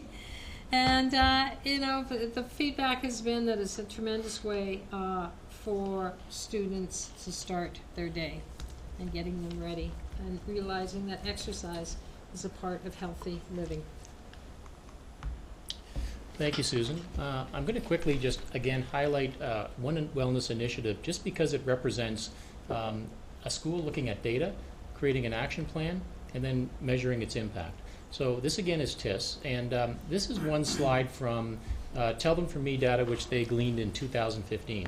If you'll notice on those green bars there, and this is a measure of level of anxiety, you'll see a pink line in between there. That pink line is a replica school. So that represents another school in Canada that has a similar demographic, socio-demographic, and size. So you can see TIS took a look at this and said, our grade 9 and 10 girls have an inordinately high amount of anxiety. I was looking at school safety data, and we were talking together, and this actually is also cohort representative in a lot of Safe Schools interventions. So as Dr. Alison Inglis often says, behavior is a language, and it's telling us something. So this is a school that took that data and decided to do something about it. So one of the things they did was they started a lunchtime yoga program. They got a Speak Out grant They purchased yoga mats. They hired an instructor. That's the instructor there, who then stayed on as a volunteer. And they just started working with some of the grade 7, 8s, as well as the 9s and 10s. But the 7 and 8s took off on this one. This is one which they really, the attendance was most with that cohort of kids. This is also another part of their action plan. They started working on kind of mindfulness training, stick to the facts, which, if you're not familiar with that, is very reminiscent of cognitive behavioral therapy. It's getting kids to question those irrational thoughts which they have. Oftentimes, am I good enough? Am I pretty enough? Am I smart enough? And it gets you to take a step back and actually question rationally where some of those things come from. So what happened? Well, this is one slide which, and by the way, I lifted this right from a slide deck which was presented to the staff afterwards. So about half the kids got something out of that when they talked about the stick to the facts training, helped lessen their anxiety. A little bit less with the yoga, but I really find this encouraging that the school is, again, conducting these things not blindly or just because they want to try something. They're actually measuring their impact based upon data, which is something we're encouraging all our schools to do. So we've taken quite a bit of time here. This is a huge topic. I think we're excited where this is going next. I think we're starting to see data that achievement will improve when schools spend a lot of time talking about A, engagement, and B, wellness. And we're certainly looking forward to working with our schools going forward on an ongoing, going forward basis. Thank you, Mr. Chair. We'll take any questions. Thank you. Trustee McDonald. Thank you, Mr. Chair. I'm a little miffed at this presentation, quite honestly. It doesn't seem to be approaching a system development plan. It appears to be localized to certain areas. And more concerning to me is that when I read the recommendation that they're intending to respond to, it was to identify current methods and explore future possibilities about how the district is engaging staff to support, enhance, and promote opportunities. Everything I heard tonight has nothing to do with about how they're engaging staff. It's about how they're responding to students. At this point, I'd like to table this and have it come back at a future meeting. I think just in response, I think when I look at the motion itself, it's not as clear, and I think this is not the first time a motion coming out of Ipsos Reid has not been clear. And I also know, Trustee McDonald, this is also part of the director's work plan. If you look at this, and I think to be able to go deeper with this can come out of the work that the director will be doing. Point of clarification, regardless of the director's work plan, there was a motion on the table. The motion should be responded to. In my view, this has not been responded to about a direction for how they are engaging staff and a system-wide approach. I would like to see that at some point so that we can continue forward with the recommendation that we received last fall. Trustee McAllister? A few comments and, pardon me, a question. I think it's important that we look at this in the context of excuse me, in the context of the whole Living Well committee approach and our approach to student well-being. And I think if that were taken into consideration, one would see that that this fits and does respond to that.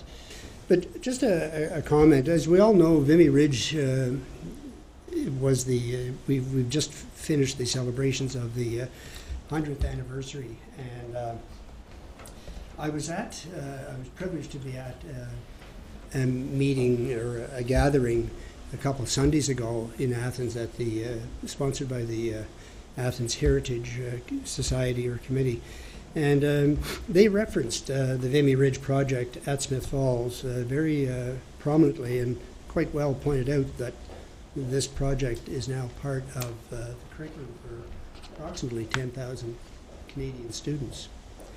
The second thing I wanted to mention is the Vimy Oaks Legacy Project, which is referenced here as well.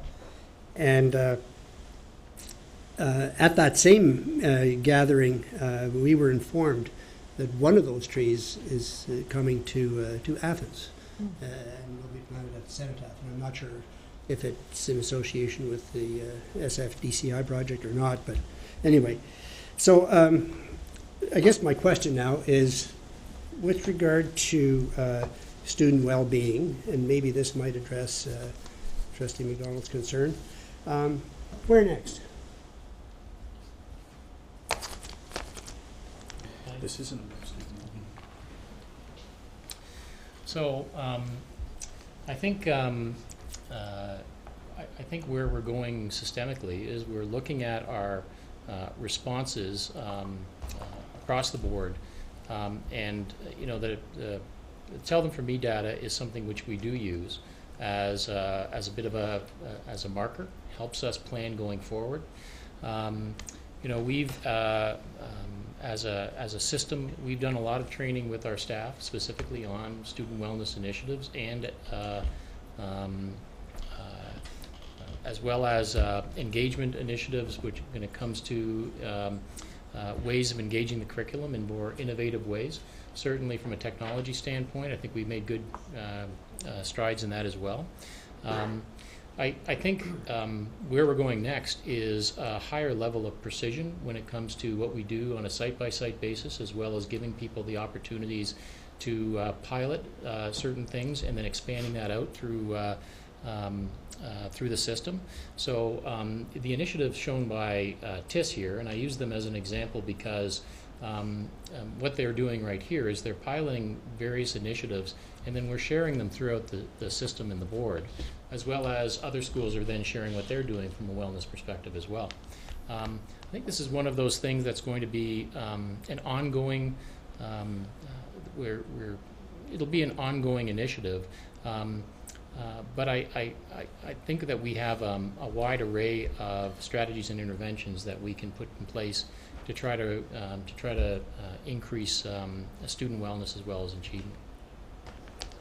Student trustee Moore. So I'm trying to comment on as much as possible in as little time as possible, but I'm thrilled with what I'm seeing here, and I think I'm with Trustee McAllister by saying I'm looking forward to seeing what is next and to see what is to come out of this. I'm questioning kind of why some things are being reported at TIS and possibly not happening at other schools where I think they should be, and I think TIS is setting a good example right now, and that's why you were showcasing it. And I think it was really, it's a starting place for a lot of schools, I believe, as well as the teachers being given a seminar. I think the 5 points that they were given to stick to the facts, or how many, I think there was 5 or 6, 5. I think they're the most important facts that they're being taught. They're being taught to understand negative thoughts and how they affect mood, self-confidence, behavior. That's something every high school student goes through everything, as well as the stress, personal accomplishment, negative thinking, all sorts. But I think it's just important that this is being shown, and although it might not be a staff perspective, but it is staff implementing these things within the classroom to achieve learning expectations to the best of the student's ability, because their ability was lacking due to their mental wellness and their student well-being. Thank you. Trustee Armour. Through you, Chair, just to pick up on what Trustee McDonald said, we are missing the point on this one. Great what we're doing with the students, but this was more about the staff and how this district is engaging staff to support the students. So I'm with Trustee McDonald to bring this back to the table. Okay. So do we need, that's a motion? Motion, yeah. Okay, so a motion to table. We're going to word this. Question. A motion to table the response of the Ipsos Reid recommendation number 2. And do we have a time on this? It was to remain before a prior budget, so I'd like to see it at the next meeting if possible. Okay. You have a seconder for that? Trustee Armour? Any comments or questions? Well, I had a question about the presentation, but you've already gone past that, so. Have to deal with the motion. Trustee McAllister? I feel as if I must speak against the motion. This is a huge, vast, field, and I think when I take a look at our Living Well program, part of it is assist, checkered flags. It goes on and on. All of which is in order to help students, we have to raise awareness amongst staff and adults in the building. And I think that has been the goal, the primary goal, and I think we've taken steps to achieve that. Can we do more? Yes, I think we can. We're always working towards that. So I think for that, if we wanted a report, what we would really want to get is living well and the steps that are being taken in that regard. But I would suggest that we have done this already. But thank you. Any other comments or questions? Do you need to vote? It ends debate. Would you need to vote immediately on a motion to table? Okay. So I'm going to ask you to cast your votes, please. Can we cast on the one of those screens, or do we have to go back to the? It should be up on your On screen the now. motion, on the original screen agenda. Okay, hang on, please. Okay.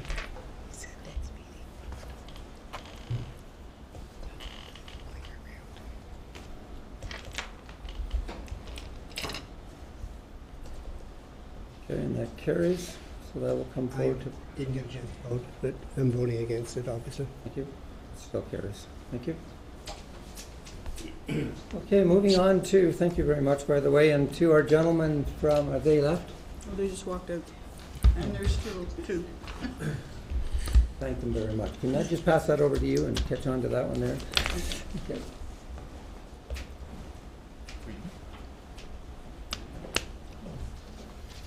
All right, item number 703 on the agenda. Put my glasses on here. There is to be a report to the board on ways our staff development focus and classroom practice in our district can extend our current efforts to support students to achieve learning expectations to the best of their ability. And I believe this is coming to us through Superintendent Valerie Allen, Phil Dawes, and Tim Mills. So I'll turn it over to one of the three of you, and away you go. Tim, Superintendent Mills? Okay, go ahead. Good evening. It's our pleasure to bring to you the report in response to the Ipsos Reid recommendation number 3. And as Vice Chair Cartner has outlined, the report is about ways that our staff development focus and our classroom practices can support students in achievement of the learning expectations and improve their learning to the best of their ability. So our professional growth philosophy in our board, really we can find it outlined very succinctly in the Teacher Performance Appraisal Manual that we use in our system and across the province, that collaboration and relationship building is really essential to sustaining effective learning communities and support, and it's a supportive way to help teachers grow and develop and have them become confident and proficient teachers that help support our students.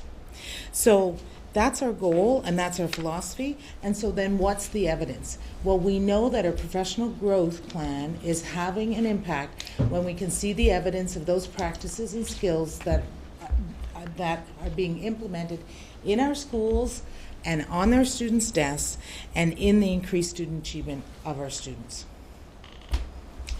So how is the plan laid out? Well, we, as with many things, we operate in tiers of support where the school level is the main and the number one level of focus. Our district school board is the level 2, and the Ministry of Education is a smaller level 3 tier. And so we have directives and initiatives that come down from the Ministry of Education, and from that then we spread them across our district, but we need to be seeing the biggest impact at the school level and, as I said before, in the classrooms and on the students' desks. So a perfect example of this is our new educator training. So from the school level, we have an obligation to have orientation for new teachers who come into our system, and we have an obligation to have in-school mentors for our teachers. So the principals set that up at the school level. At the district level, we have implemented a number of practices to help build the capacity in our new teachers. And we actually call it new educators because we have included the ECEs in this training as well, because they are an integral part of that educator relationship in the kindergarten classes. So what do we do at the district level? We have an online onboarding orientation for new staff, for all new staff, not just educators.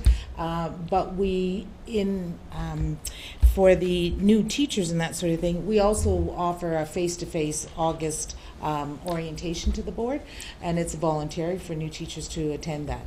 We have partnered up all of our new teachers with a learning partner, one of our learning partners across the system, as e-mentors. So if they are looking for resources and want to go to someone who is up in the most current resources that are available from the ministry, and that we know they're evidence-based resources that they can use, they can email their learning partner and have access to those resources. And then we've also developed 5 module required modules for all the new educators to attend. And so you can see them listed outlined there. At the beginning of the year, the teachers connect in their school and get started in their school level. And then we are starting the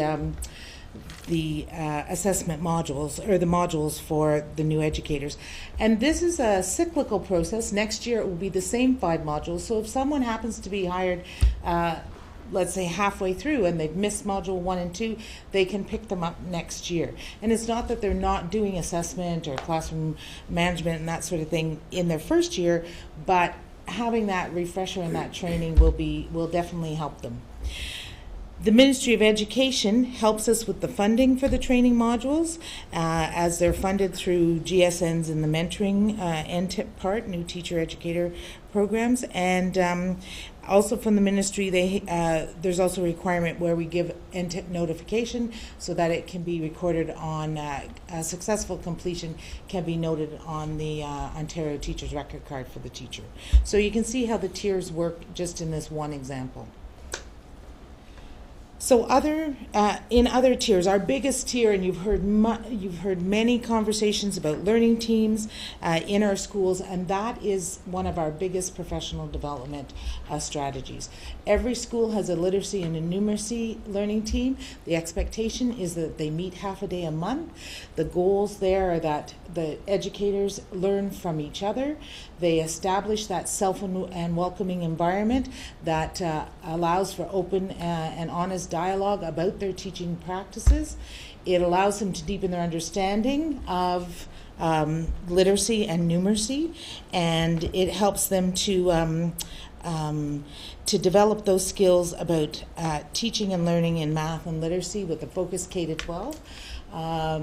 The teachers during those sessions, those are very effective professional learning sessions where they co-construct the criteria, what they're working on, the if-then statements for their schools, and the goals based on their schools. So again, you see the tiers, whereas a system in the middle section, we expect that every school has their learning teams, but in the green level or the tier 1, they are able to tweak the focus of their learning to meet the needs of the students in their school. So then when we go to some of the tier 2 in the literacy, every school has the learning team, every school sets a literacy goal, but sometimes we can apply for funds for other specialized learning projects. And I'll reference one of those in a second. But one of the things through the school effectiveness and student success, we help provide the funding for that half day a month in the learning team.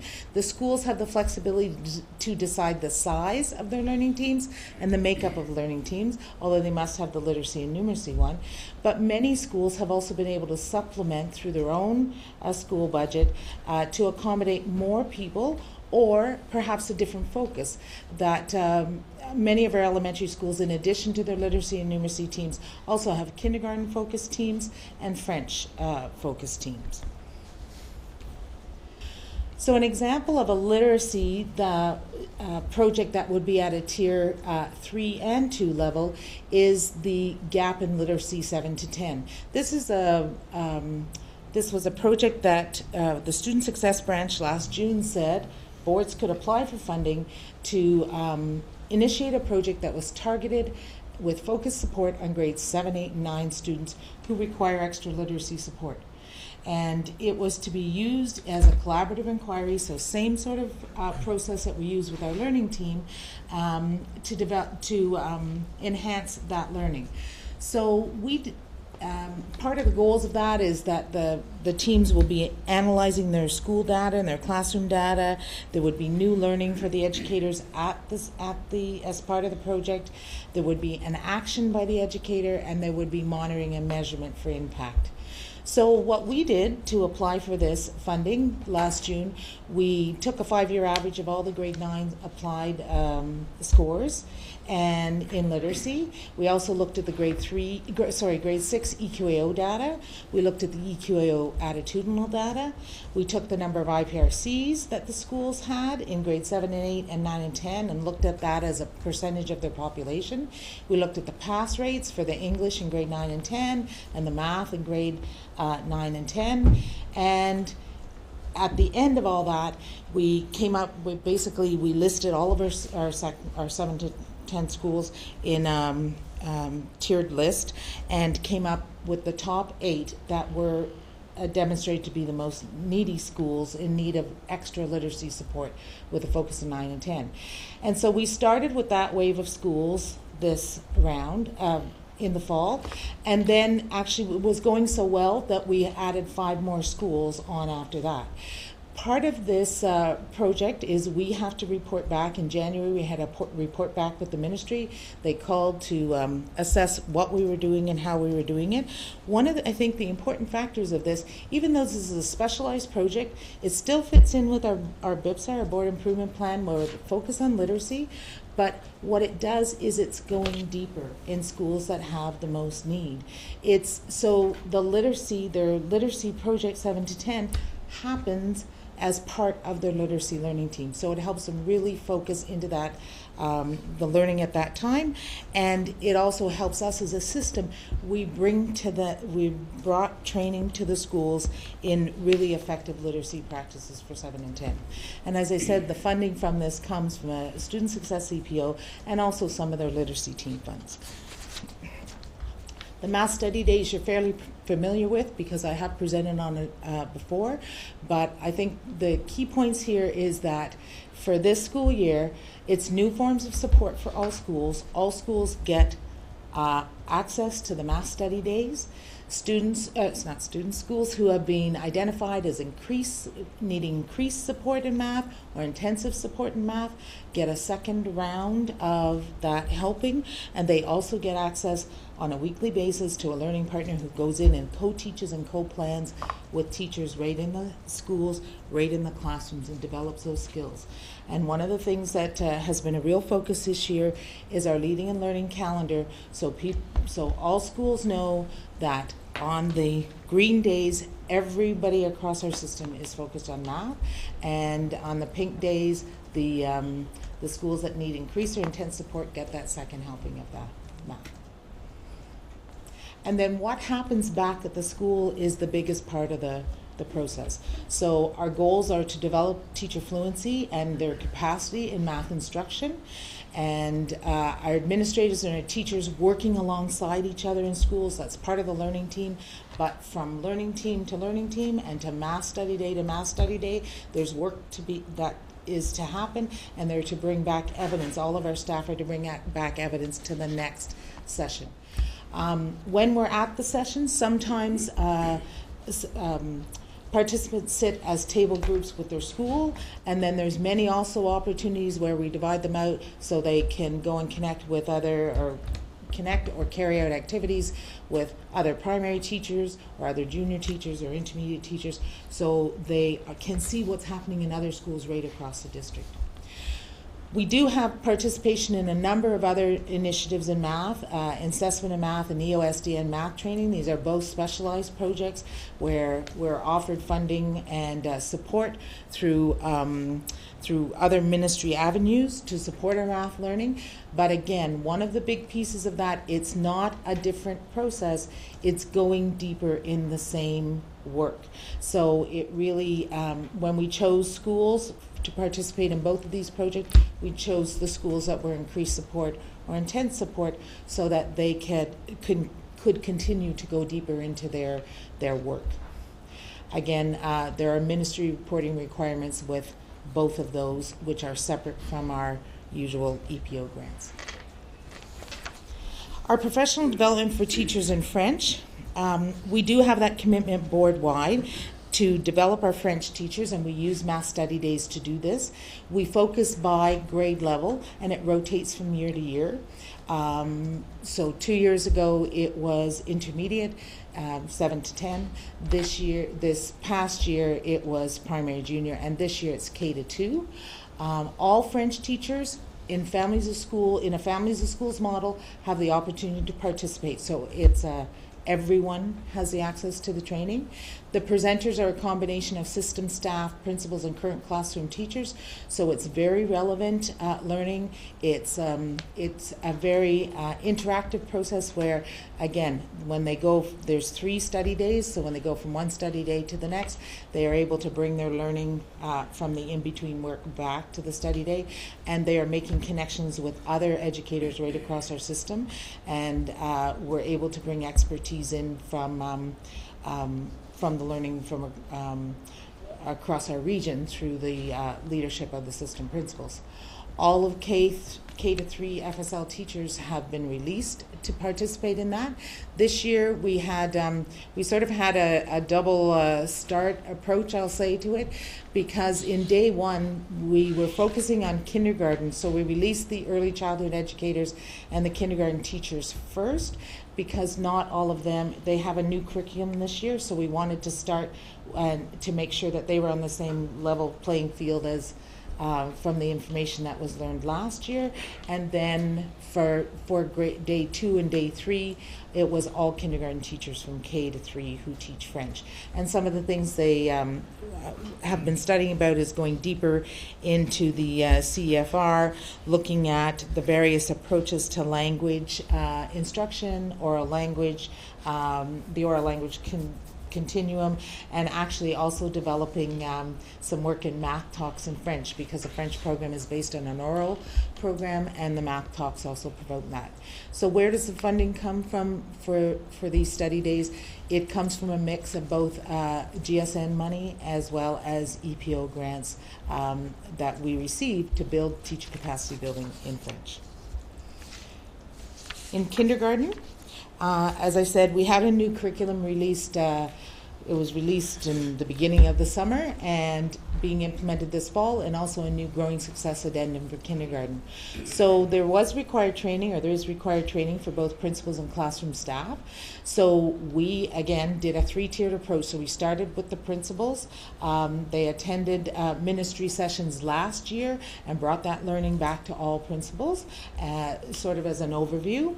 This school year, we've had professional development on 2 different sessions at our LLMAs, our leadership modules for principals, and it was required attendance, so all elementary principals had to attend those sessions, and so giving them the background and the training in the new document and in the growing success document. And then we had teacher and the ECE training sessions on a PA day where all of the teachers joined together, and we did the morning of training, and in the afternoon it was collaboration between the kindergarten teams on site. So they stayed where they were and they worked through what they had learned in the morning and how is this going to impact their own classroom. And again, there was EPO ministry money for release time to carry out this work. In special education, the ministry requires us to do yearly training in applied behavior analysis to support students on the autism spectrum disorder. We do this through our learning resource teacher days. New this year was also required training on for teaching students with learning disabilities, especially in math. And this training has happened both on the LRC day, and we had actually a specific day, a second day of LRC training just focused on students with learning disabilities, but it's also woven into our math training on a monthly basis. Our training's provided system-wide, so every school gets to send the representatives, their learning resource teachers, to this training. And we also offer monthly professional development sessions. Our special ed staff do, which are on a voluntary basis, that teachers, EAs, ECs, any staff can attend them, and we send it out on a monthly basis, a list of what's being offered, and we repeat them over the course of the year so that people have access to them. So if they identify it as a need in their school, they can go and attend the training. We also have staff training. We had a focus on special education in one of the early PA days, and also on PA days we provide behavioral management systems training for staff, mostly the support staff, and have been the ones engaging in that training. We also have specialized training such as applied suicide intervention. It's a 2-day training, and our goal there is to have 2 trained assist adults in every secondary school and at least 1 in elementary school. And again, we have ongoing school-based training as our system staff goes in and works alongside our classroom staff in the schools based on the needs. Thank you very much, Val, through you, Chair. So since December, Principal Frank Hummel was seconded excuse me, to the ministry, and e-learning has fallen under TR Leger. Excuse me with my voice. So we've engaged in school-by-school training for all e-learning teachers on tools and techniques to make e-learning courses as engaging and efficient as possible. What we call this is PD learning cycles for e-teachers. It's a PD model that's being implemented because it's our belief that job-embedded PD is most effective. It increases the level of understanding and the application of technology. And then teacher pedagogy is changing. What we really want to do is we want to increase student retention in e-learning and student success. This Friday, for example, we're going to have one of our collaboration sessions where we bring all e-learning teachers together with Connie Boris, who's our TELC, our Technology Enhanced Learning Teacher Contact. That's why we say TELC. The format of the collaboration days involves the sharing of best practices, implementing new ideas, inviting guest speakers, and providing direct support from the TELC. And then we also can have the TELC go out and do some individualized training and or support. We've also taken into account student voice and what we heard in the past, that it was difficult for students to access their e-learning teacher. So we're moving towards next year with having full semester or full year e-learning teachers, which will mean less e-learning teachers teaching more courses. We'll continue with staff development and capacity there, and so students during the day who are taking a course will hopefully be able to access their teacher at any time because they will not have a regular class responsibility. Now, I'm not going to go into detail on these. The advantage of going second as opposed to first is that TR Leger presented, the staff presented these earlier, but I want to highlight 3. First is the hybrid project, which was, as you know, mentioned earlier, was funded on a ministry grant. And what it allows us to do is to package the courses and use not only the lessons themselves, the 20 lessons, which you're familiar with, but to access materials on Desire to Learn, which is the platform for e-learning, and for us to develop hybrid e-learning courses for those students to access. And just as a reminder, we identified 3 courses that were 2 which were of really high interest and the most popular, which is Workplace Math and the Ontario Literacy course for students that would have failed the literacy course multiple times. The cross-curricular project is funded through student success and also through school budget.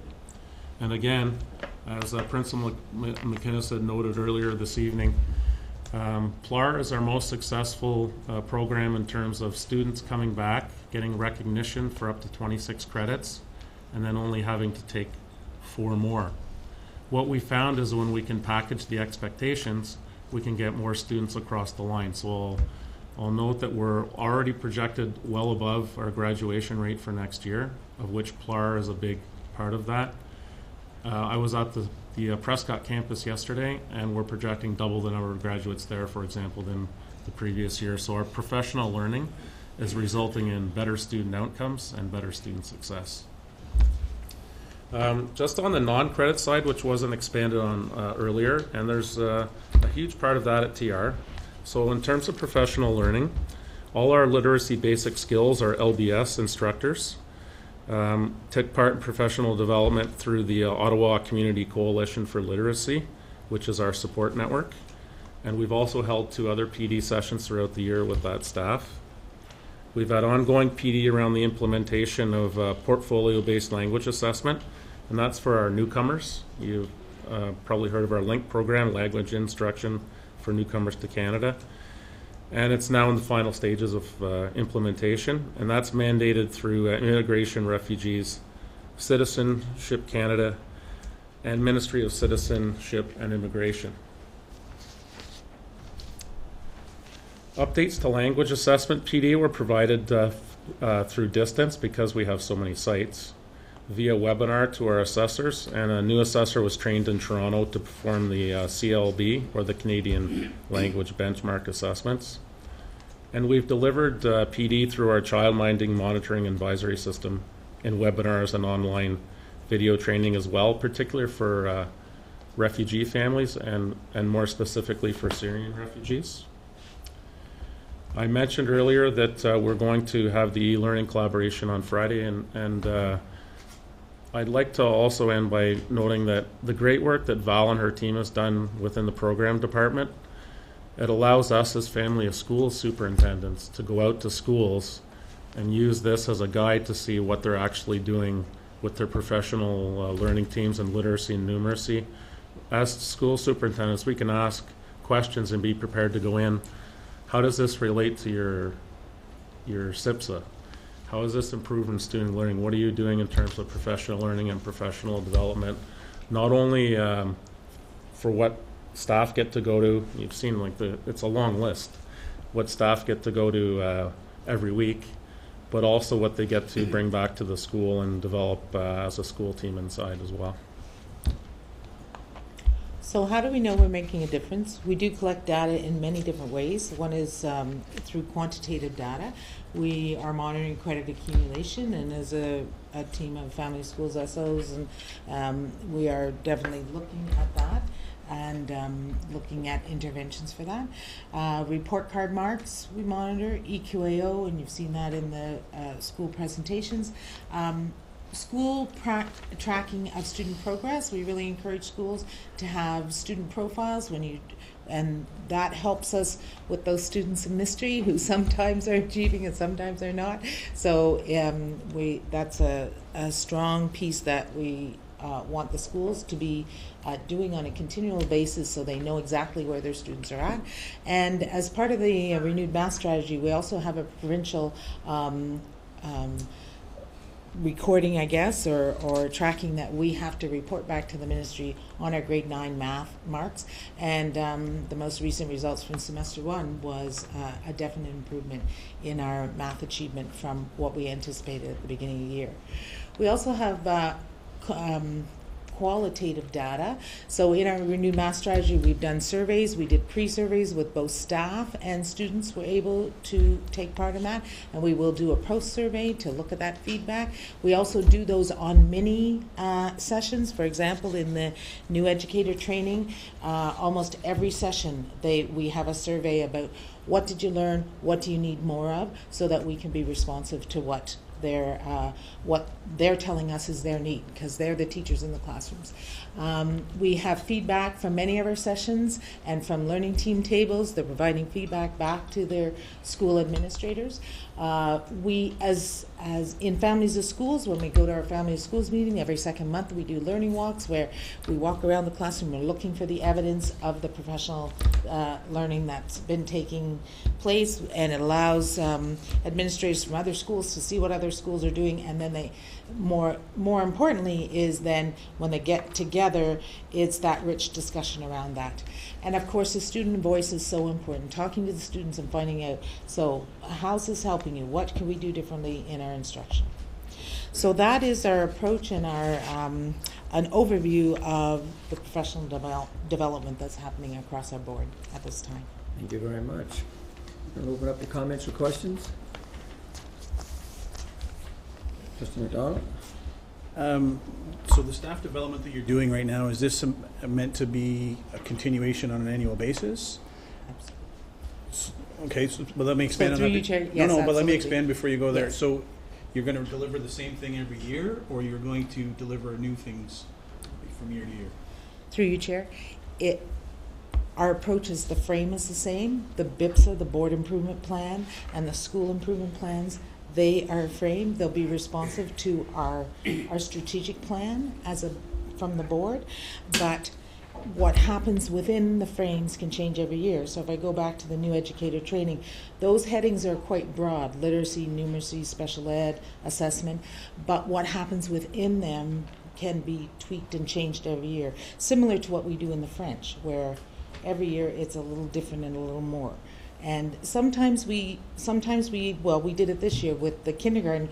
We had a session just with kindergarten and ECE teachers first because we identified that as a need. They weren't up to speed with the rest of the French teachers.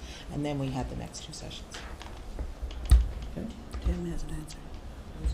Just to add on to that, so when you look at the cross-curricular literacy project, that's based on 4 courses with PLAR. But just because we've done it once and we see the success, we need to analyze the success and maybe modify some things to ensure more. So we'll take that.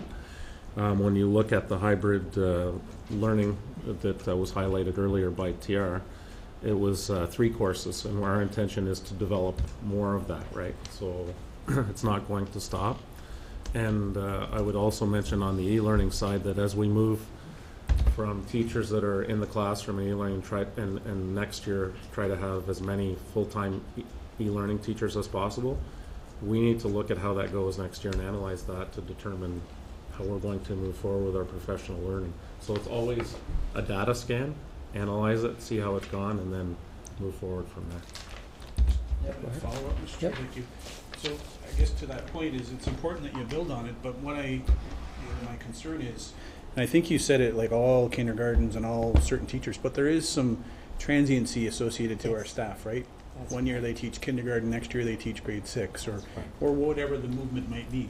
So is there an opportunity, are we ensuring that we're capturing the training that individuals have received? And if they change positions, right, from a junior to a primary, are we backfilling on some of the other foundational stuff that we've already covered? And let me add another one. What happens when we have some movement within the year, sick leave, whatever it might happen, so if someone comes in and backfills a position, whether it be a principal or a staff, how do we ensure that something isn't missed if those people are coming in after that initial training has been provided? Through you, Chair. So in terms of the tracking, there are some of our training that we do formally track as through our HR department, like the behavior management systems. So we have a record of exactly who's there, and the NTIP is another example of that. Other trainings, such as let's say the French training, if we could use that as an example.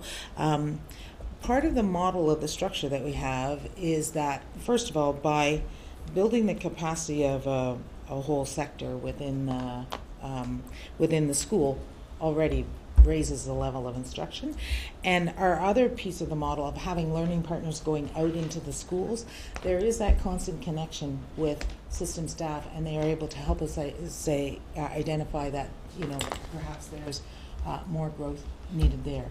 How we do that, how we formally address that in special education by having those PD sessions that it's not everybody comes, it's here's a list and of ABA modules. Another one is resiliency, those sort of things, so that a teacher can self-identify. It goes out to all teaching staff, it goes out to all support staff, so they can identify and they can speak to the principal and say, that's something I really need, or the principal can say, hey, this is being offered, you should go and take that, so we catch up. So can we catch up everybody all the time?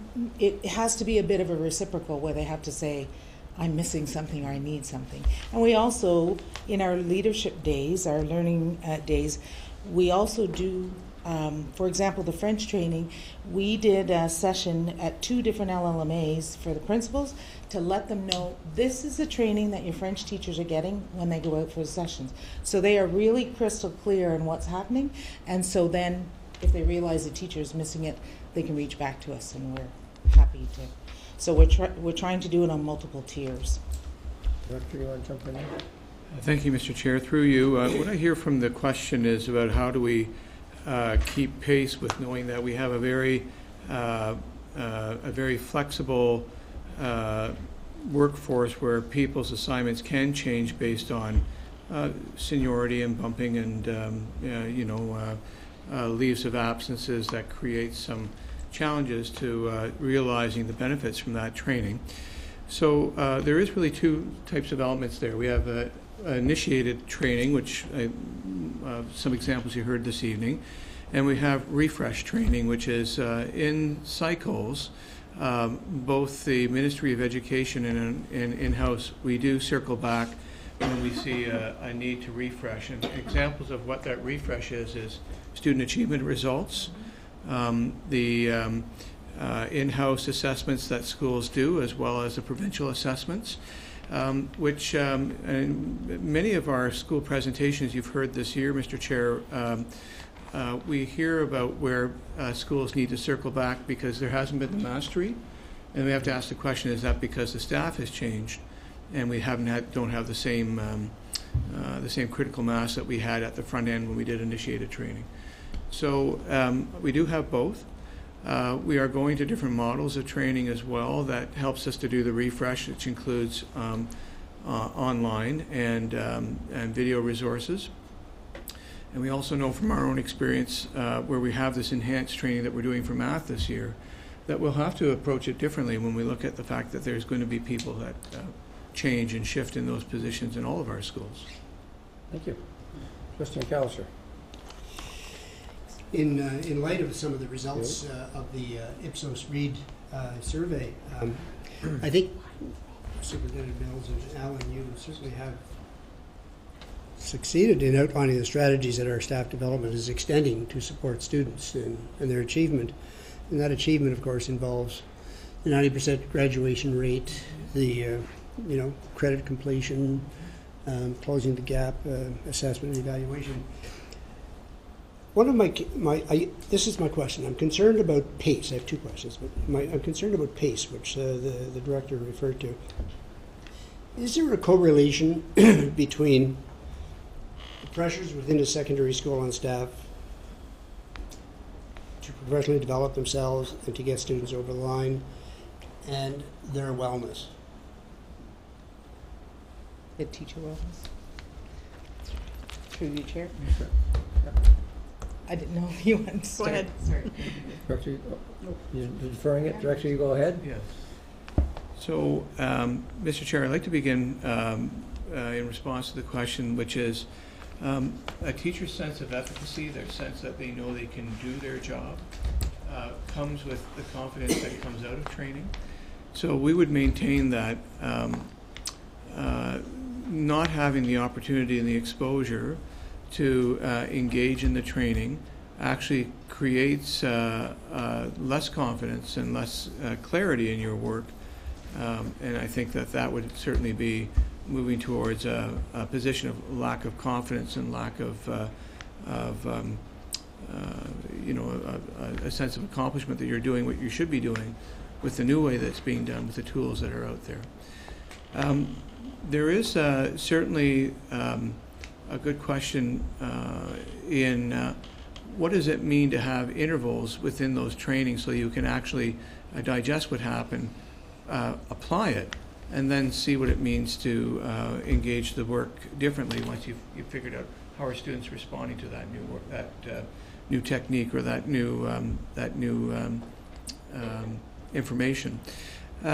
We do really promote reflective practice, and we also promote the fact that we don't want teachers to work by themselves. We want them to work collaboratively with others. And we do see a strong response to that comes with building confidence, asking different questions, including what happens when you implemented it in your classroom and I'm implementing it in my classroom, and we have different results. So I do think that the model of professional learning and staff development has really come a long way. And what it does do is it actually supports people who may feel unsure or unclear once they leave the training session about what do I now do and what does it mean to consolidate that training into something that I can use tomorrow. But I'll defer to Superintendent Allen if there's something else that comes up through her work that way. Through you, Chair, I wanted to pick up the idea of collaboration, because that is what we hear back from the teachers saying, oh, I tried it, and then I talked to somebody else who was either at the same training session, and building that team where we don't teach anymore where it's my class, my curriculum. We're really trying to build that collaboration, and so that achieves a couple of goals. Yes, there's always we always want the students to do better and achieve higher, and so there is that pressure, but when you feel that you're not alone, that's the one piece. And the second piece is they can learn from each other. So if there was training missed, or a new teacher comes in an LTO, there are many hands there to help support each other in the journey. Trustee Cardinal.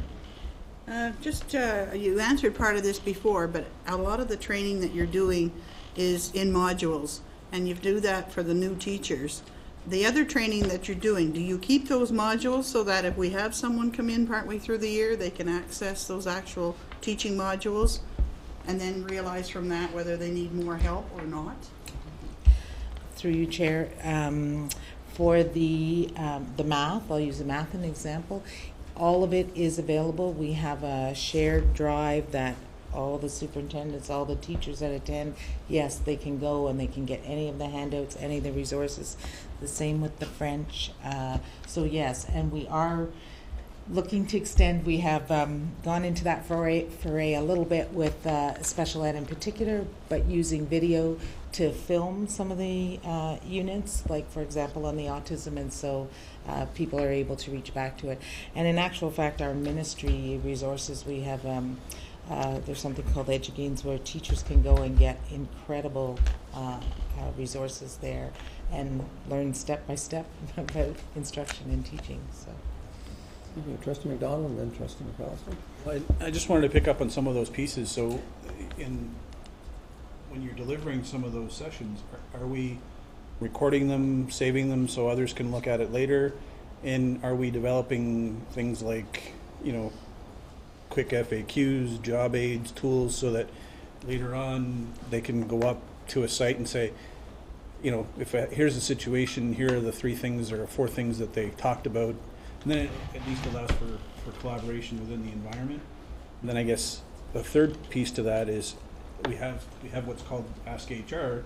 Is there something that we could be looking at as kind of an expert advice center, in the sense that we've got people who are able to respond to situations or program related issues, not so much to resolve them, but to at least get them to look in certain spots, or at least create the different discussions. And that would allow the opportunity that if there are that movement in year, or new individuals coming in, that at least there's, and I think it also speaks to Trustee McAllister's, because if it's there and you have some teachers who haven't attended, they can still access it potentially.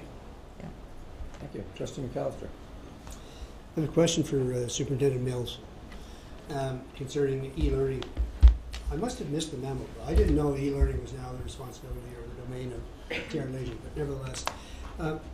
Superintendent Mills, you alluded to a change next year in e-learning. Could you elaborate a little bit more on that, please? Through you, Chair. The change, so this year we have a number of teachers who would have 1 or 2 sections per semester and then a section of e-learning.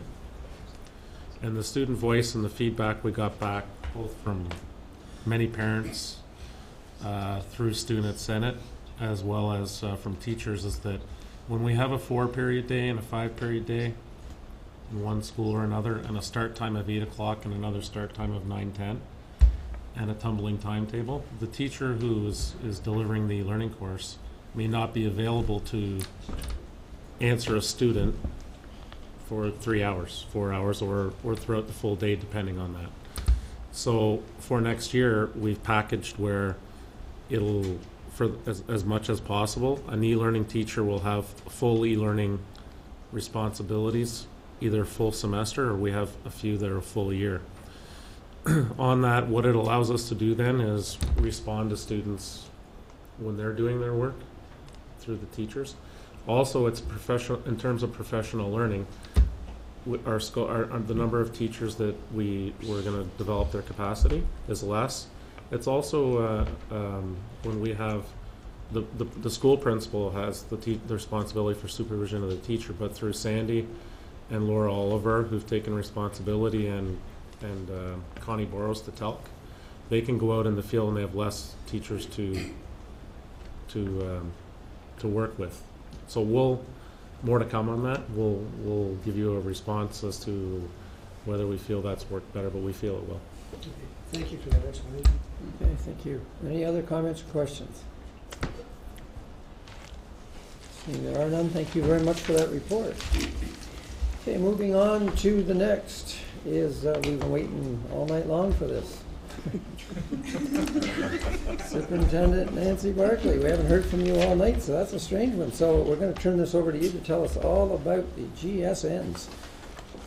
Thank you, Mr. Chair. Trustees. So you will recall the last time we came to this table to talk about the 17-18 budget was March 22nd. And certainly at that time, we anticipated, similarly to past years, that we would learn of the GSNs, near the end of March. So, as you will also probably know by now, March 31st, we received a notice from the ministry that the GSNs would be released April 12th. So, one of the things that was presented March 22nd, among other things, were the presentation timelines to the Board of Trustees on budget-related items. So the intention is certainly still to come on those timelines with content as we have it available. We had a projected gap at that time. We have only very recently, when I wrote the report on Friday, the forms were anticipated by April 21st, which happened to be Friday. They were actually delivered Friday afternoon. So needless to say, there's still lots of work to do in terms of calculating our grants and update them actually as well for some updated enrollment projections that we now have to use. We also need to update expenses. I will explain that later, but unlike other years, we do have to revisit our expenses related to these extension agreements for our bargaining units. So I'm going to take you through a presentation and share with you what we have. Looking back to last year, we did in fact come with some GSN highlights, so that is one of the items that we'll go through tonight. We'll get a little status update on where we're at and what our next steps are. And we have a preliminary list now from the Senior Administration Group of considerations that are under review. So budget timeline status update, and this relates more or impacts more processes in the calculation of the budget.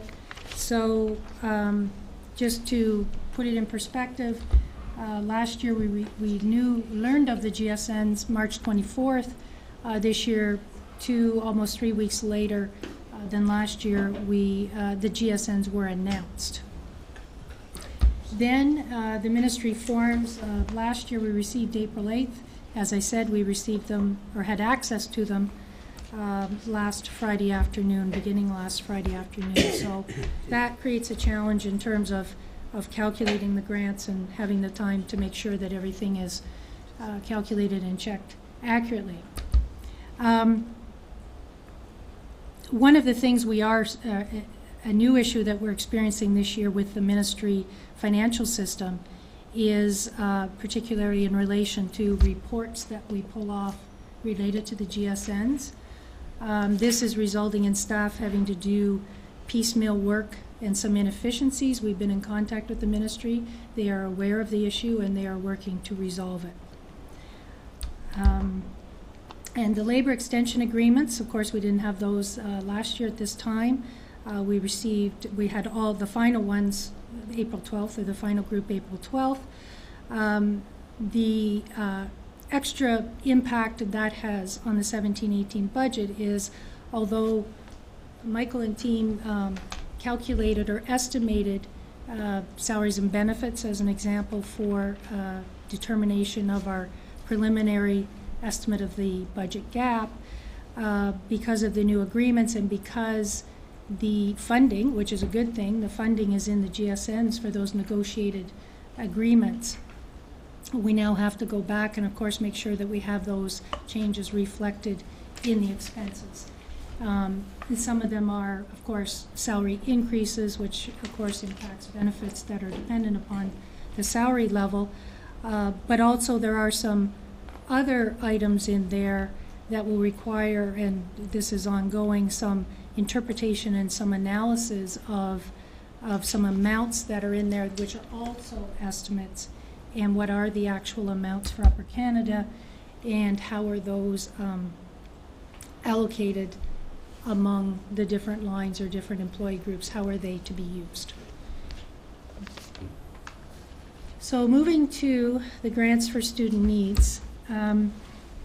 This slide starts with, and you've heard about these grants for a while, but this is just really to confirm that the ones that were being phased in, the change formulas that were being phased in over time, yes, are still being phased in. So the School Board Efficiencies and Modernization Grant, 17-18, will be the final year of the 3-year phase-in, and you know that was introduced by the ministry to encourage the management of underutilized school space.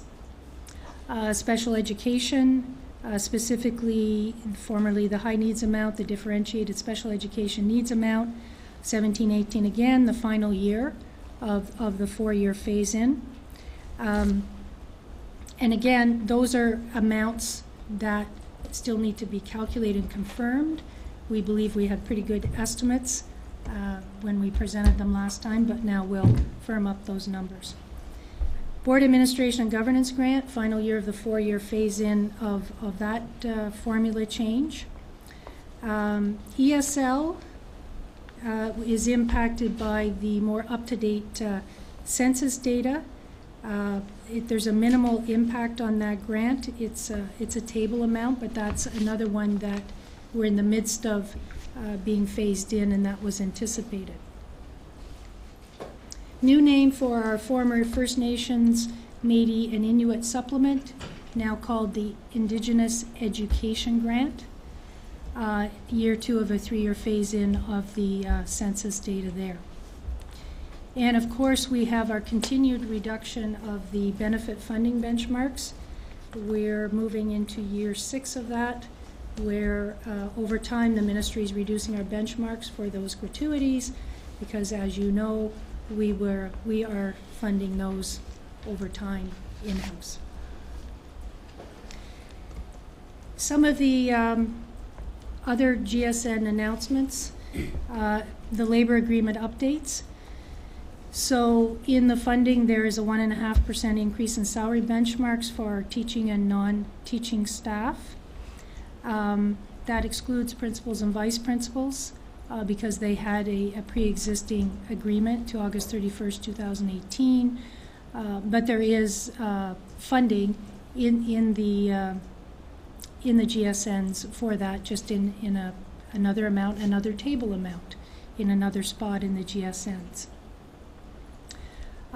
Also funding for a one-time payment for professional development and other professional expenses for ETFO, OSS, and CUPE staff. This will be based on 16-17 earnings of those members. And the unions and federations must report the use of those funds afterwards to the Ministry of Education, so how those funds were used for PD.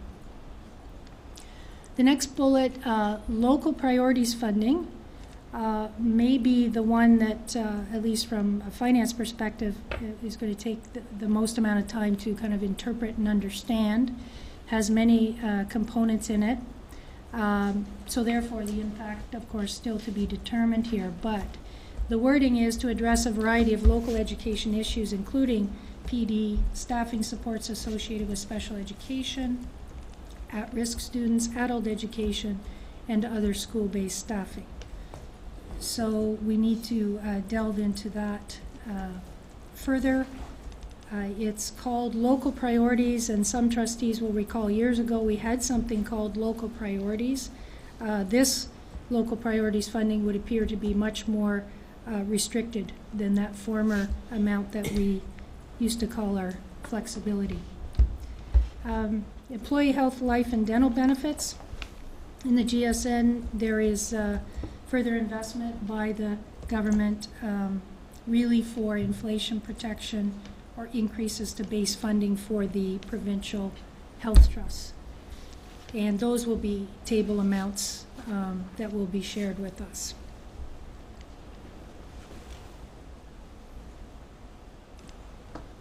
The next one are investments in class size.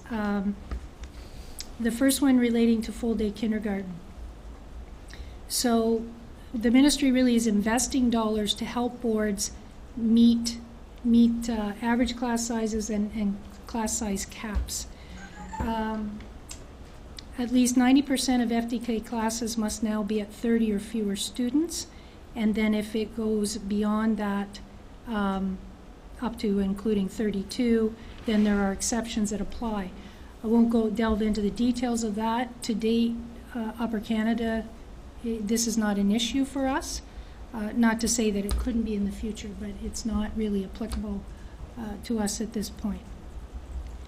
Grades 4 to 8 class size, again, additional funding to help boards to reduce the average maximum class size to 24.5 within 5 years.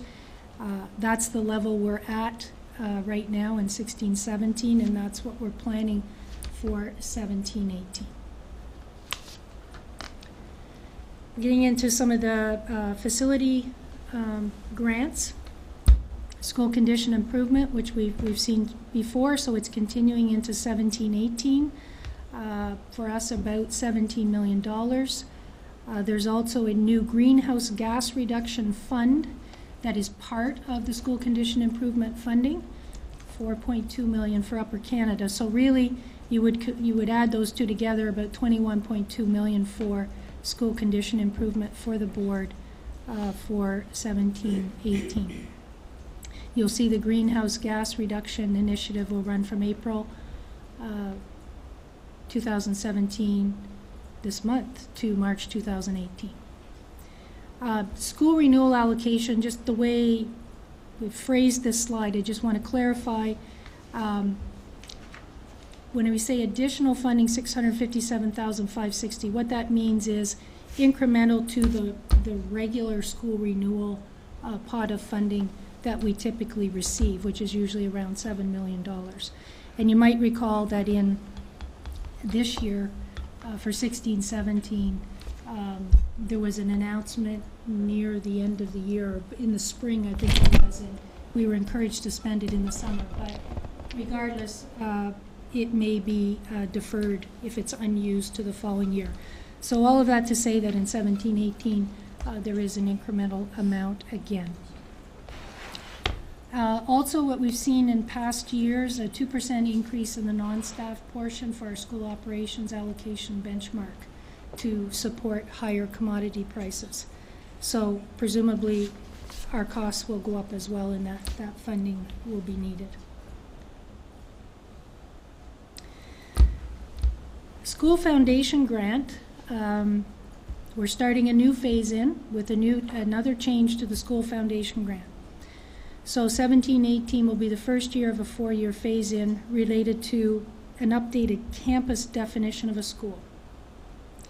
So they're redefining what is considered a school for purposes of this grant. If two schools share a contiguous property line, those two schools will now be considered one school or one campus for purposes of the grant. We will potentially lose in some net funding there. We will still have to calculate that, but we will have some campus situations impacting us. Interesting, the phase-in, the way the ministry did the School Foundation phase-in previously is, and a lot of these grants, you would take, for 4 years, you take 1 quarter at the new formula and 3 quarters at the old. They're not doing it this way. For 17-18, we will receive a table amount, a transition amount, which typically we don't have visibility into to understand how it was derived. But anyway, to help us in the first year of transition. Next, we have the Indigenous Education Grant. So beginning in 17-18, the per pupil amount portion of the grant will be enveloped.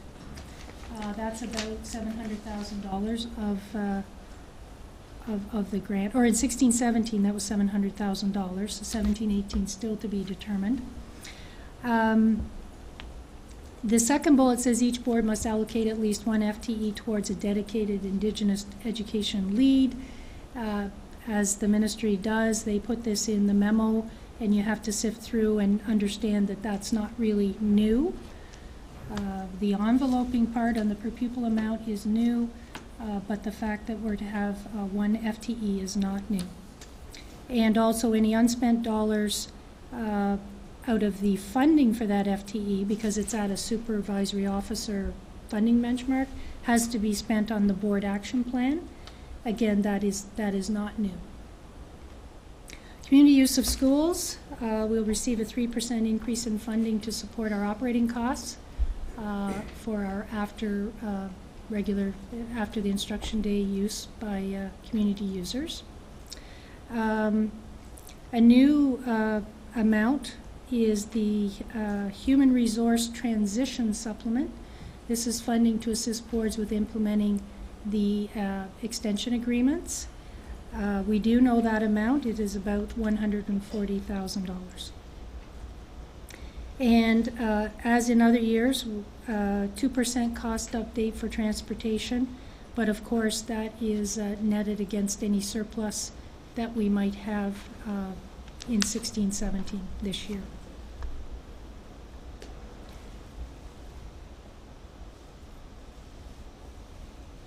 EPO grants are always a bit of a moving target because they tend to be certain ones announced at different times of the year. There are always some that are announced at the same time as the grants for student needs. There's the listing that we know of presently, and those are the amounts that have been confirmed for our board. Autism, we've seen before. It was announced last year as well at this time. The second one, supporting transition to the new Ontario Autism Program. That's the final year of a 2-year investment, is what we're told. The Community Use of Schools Outreach Coordinator is a grant that we've had for several years, and although it's used for more than just this, it is how we fund our community use coordinator that we have on staff. Community use of schools, priority schools. Again, we have that this year. We'll have that in 17-18. renewed math strategy as well. We have a little over $1 million to support all that good PD that the school superintendents are doing.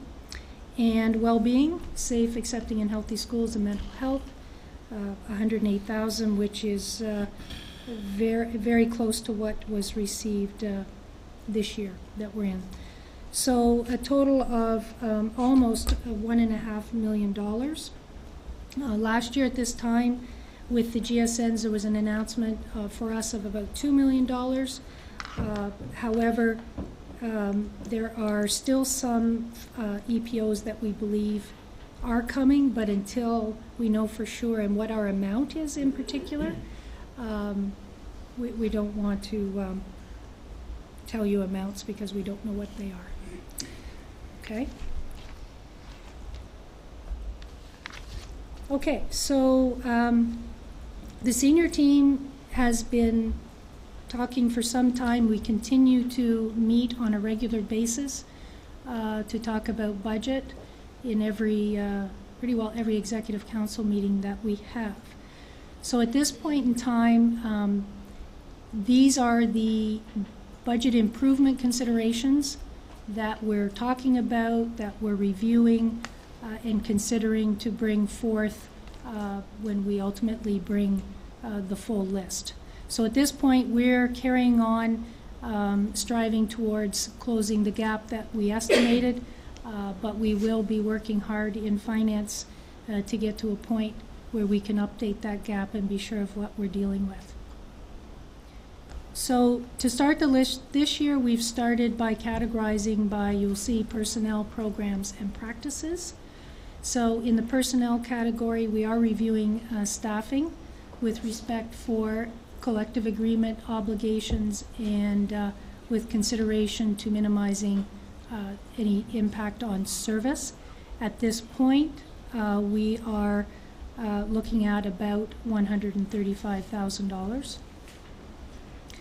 Secondly, we're reviewing possibly deferring our planned 17-18 computer upgrades. That would help us to close the gap by about $526,000. Then we're looking at everything, needless to say, but in the category of practices, one of the things we're looking at are there any planned replacement of specific assets that we could delay? At this point, we've identified $20,000 worth that we could safely put off for a future year. We're looking at our board-wide overhead expenses for any potential reductions we can make there. An example of that are printing costs. We continue, that we have reduced in the past printing costs. That's an area that we feel there's still potential to reduce. We have other ideas within that category. All told at this point, we are estimating about $230,000 worth. Another one that we are reviewing is potentially accelerating our disposal of our surplus properties, doing everything we can to get them circulated as soon as possible, to get them on the market as soon as possible, and disposing of them sooner, thereby facilitating for facilities their ability to step down the operating expenses for those assets that we own.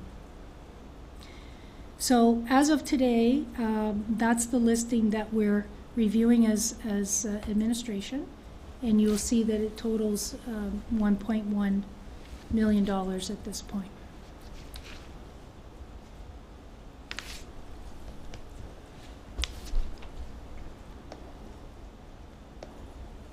So just so we're on the same page, I just want to describe the next steps that we have in front of us. Recalculation of the grants. Upon receipt of the forms, well, we now have the forms. This was prepared before that. And incorporating updated 17-18 enrollment projections. As I mentioned before, recalculation of projected expenses for salary increases, benefits impacts, and also those things I talked about where we need to understand fully what the expenses will be related to all of the inclusions in these extension agreements. Then we will be able at that point to recalculate what our anticipated budget gap is for 17-18. We continue even before those first three bullets to work on developing more budget improvement considerations with still the plan of bringing those to board May 10th. And our detailed 17-18 original budget, the traditional number format which was in our schedule, the plan was May 10th. We will likely be challenged to meet that, but we certainly will bring whatever we can to continue to provide information to the Board of Trustees as we work through this. I recognize that last time I was here and we went through the budget timelines, I know that we had talked as a senior administration and at Management Council when I brought this. We did have a contingency date of May 24th. We didn't think we would necessarily have to use that, but that is a possibility, so I'm just bringing that to everyone's attention. So going to the 17-18 budget presentation timelines, so these have been, the timelines, the dates are still the same, although you'll see we've added May 24th in there as a likely date. To the right, the dates that have gone by, yes, we've done that. March 22nd, April 4th, we did go to SEAC with their funding projection. Some of the content going down, and I'll highlight to you where the changes are. So April 26th, you'll see that we thought we would have the grants, etc., and I've already explained that. So and we thought we would have a longer list of considerations, but we still have more work to do, as I said, to figure out our gap. So we've brought what we could tonight. May 2nd, we will go to SEAC again. The plan there was to take updated revenue, expenses, and considerations. We'll need to change that content again to whatever we can provide to SEAC, but in conversation with Superintendent Allen, there's still a desire for us to go to SEAC and share with them what we can about the GSNs, share with them some of what I'm sharing here tonight in terms of timelines. May 10th, we will be back here with more deliberation or more considerations as we work through that, or whatever else it is that we can provide to the Board of Trustees. May 10th, May 24th, debatable in terms of the traditional number format. We're working as diligently as we can, but it could be either or. And then June 7th, which was is not changed, was the date for the proposed budget for approval. So that's how the timelines, or the content, I guess, that we will share have changed somewhat, and hopefully you have an understanding of the why. So that is all I have to share tonight. That was quite a bit. Thank you. We'll open it up for comments or questions. Trustee McPherson. Thank you. This promises to be a interesting budget cycle. Referring to slide number 10, the one that we've got anyway. Oh, yes, right. We're missing a slide. Yeah. Pardon? We're missing one slide. If we could, Yeah. if we could somehow get that to us. Yes, Okay. that's been provided. Thank you very Okay. much. Mine's under next steps. Oh, I'm sorry. Yes, okay, you're on. Okay. Thank you. Yeah. We're talking about recalculation of grants. based upon enrollment projections. Do we anticipate a positive or a negative effect of our recent round of school consolidations? Are we going to take that into consideration? Or is there any way to measure quite accurately, or as accurate as possible? Because it would be very simple to overestimate and then find ourselves trying to play catch up later. Through the chair. Director?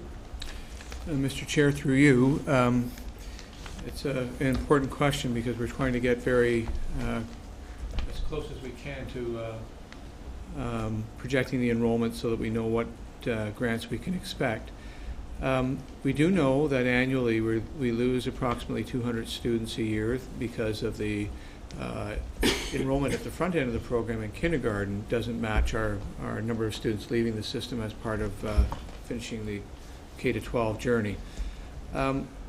We do know this year that there was many families who stated during the accommodation review process that they were looking at all their options. And it's really tough for us to know where people will land on that. So we are approaching our budgeting a bit more conservatively this time around. We are watching carefully about what we see in terms of our enrollments, and I can't tell you at this juncture whether it's presenting in a manner that would be unusual given any other year. Families do what they do. They enroll their children at the front end of the program when they feel their children are ready, and not when we do our count. And for our secondary school students, and this is what the table's heard, traditionally about capture rates, whether it's a kindergarten or grade 7. We do everything we can to remind families that we offer an excellent program and invite their children to be part of that experience. So we are cautiously optimistic that we won't go too far below where our enrollments would be projected over the last few years and what our natural decline is.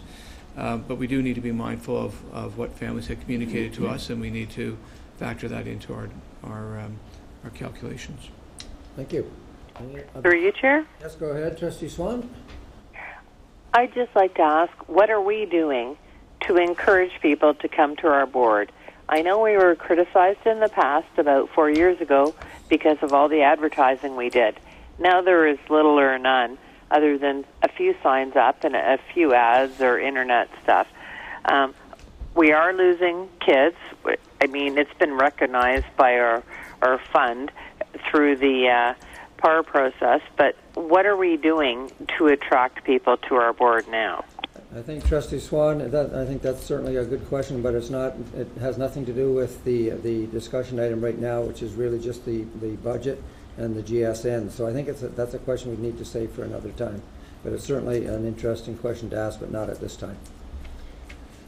Are there any other comments, Trustee McDonald? Thank you. Mr. Chair, Mr. Superintendent Barclay, whenever the ministry releases the GSNs, they also release the BNSB memos that are associated with what they anticipate each board's.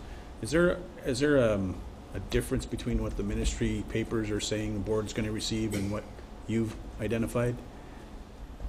When we look at the ministry's technical paper and the papers that identify how each board is going to get a certain amount, they're using estimated 2016-17 numbers. And are we basing our review on the revised estimates, or are we basing it on September numbers, last year's budget? What are we basing that on to determine what the increase or decrease is? Through you, Chair. So when the ministry does their calculation or estimates, the planning department does provide to the ministry their projection of the enrollment, which is provided, I believe, in December. Okay. So when we calculate, so that's what we would have used to estimate our original revenue and our gap, but that's using the old benchmarks.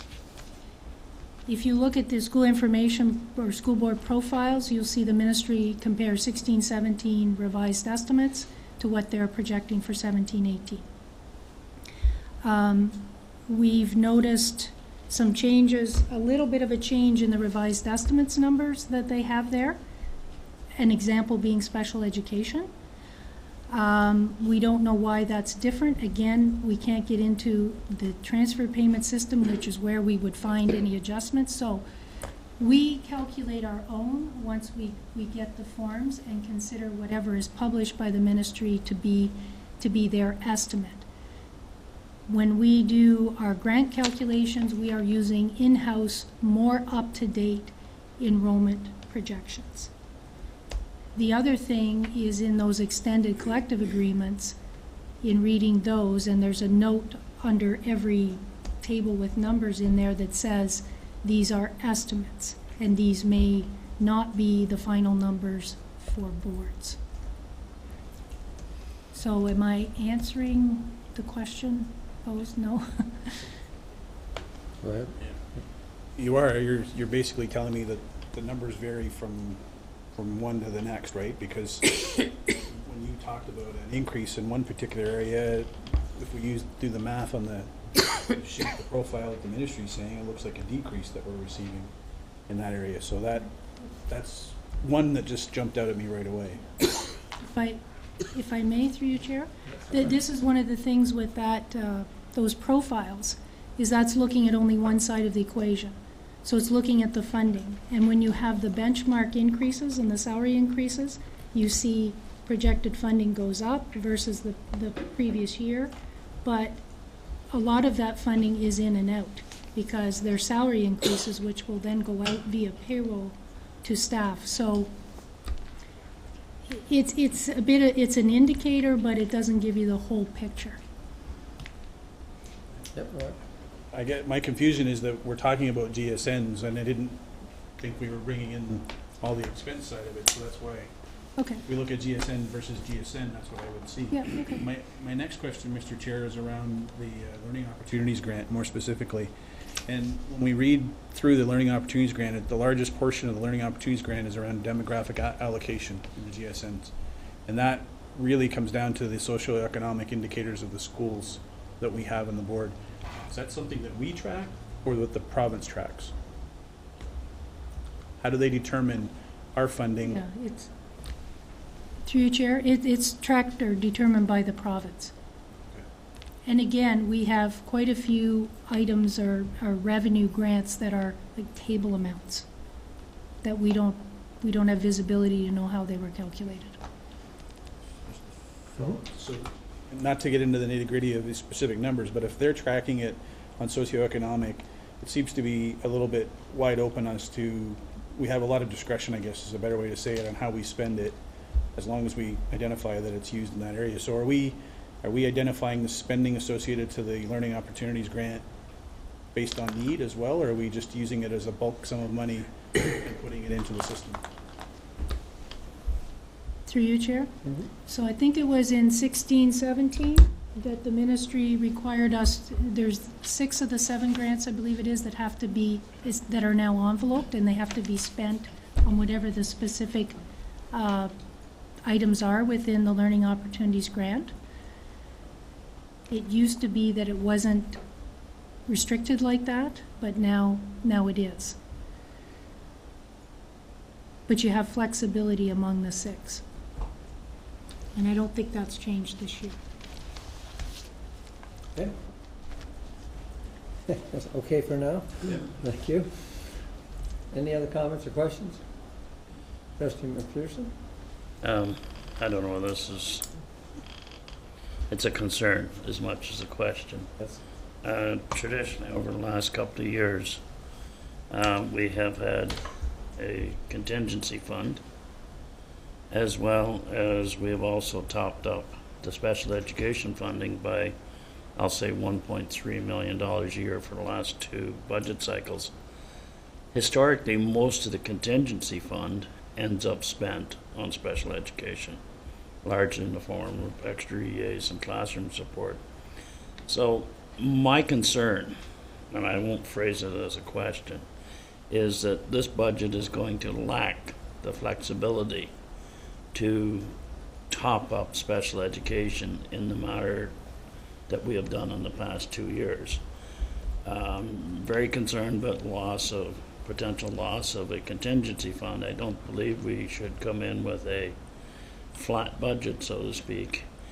And as a member of the SEAC, I would be very concerned over losing that top-up funding. So I'm expressing a concern rather than a question, but if somebody wishes to comment, please do so through the chair. No, your concern is noted. Any other comments or questions? Trustee McDonald? If I may, Mr. Chair, just to follow up on that, I think, Trustee McPherson, you raised a good point about contingencies. And one thing I don't want to do is have a contingency on the contingency, because then we have money that we're hoping we don't have to spend, but then if we don't need it, we're scrambling to figure out how we spend it. But I think the important thing is that, to your point, is by at least trying to have a contingency, we address those situations that arise from year to year. By not having that contingency, it means we don't deal with it until the following year, and then we've got to make up for it in the following year budget, so we get behind the 8 ball a little bit sometimes. So I hope as we progress through this that we have the ability, the flexibility is your word, to be able to build that in so that we can meet the needs of kids as they come in, or as we identify the needs in the current year, next school year. Thank you. Any other comments or questions? I thank you very much for that. We've got some heavy lifting to do ahead of us. Okay, moving on to the next. This is the considerations for community outreach. This is where just want to get into a discussion. I'm looking for next steps. You know, when we look at, I put in your mailbox today a thing called Supporting Students and Communities, and we've listened to the Minister of Education. We know that any of us that started in education a long time ago, it's almost the end of the world as we knew it in terms of what a school looks like when we walk in those doors. And I had a bit of that experience years ago when I was teaching at Commonwealth School, because every room in the school was designed and was filled with students that were there to learn. And then the early years came, which means 3 of the classrooms were taken over, doors were blocked off, construction was done, and they ended up with air conditioning and we didn't. But the point is, the school didn't look the way a school did because we were now sharing space. Now that was many, many years ago. But we're now looking at the ministry, and through so much unused space, kind of a reshaping of what our schools are looking like. And the ministry is making it very clear, and I understand their thinking, that they're looking for us to partnership with our communities, our municipalities, and our coterminous board, which means our schools are going to look different, especially school boards like ours, where we have significant numbers of unused space. We have small rural communities, we have various schools that have that kind of space. And the ministry makes it very clear that we need to look for a balance, and a balance with our municipalities and a balance with our communities by looking at the community needs versus the school needs. And we know that communities need us there for a number of reasons, but our existence there is challenged by our ability to balance our opportunities for our students, course options, and student support.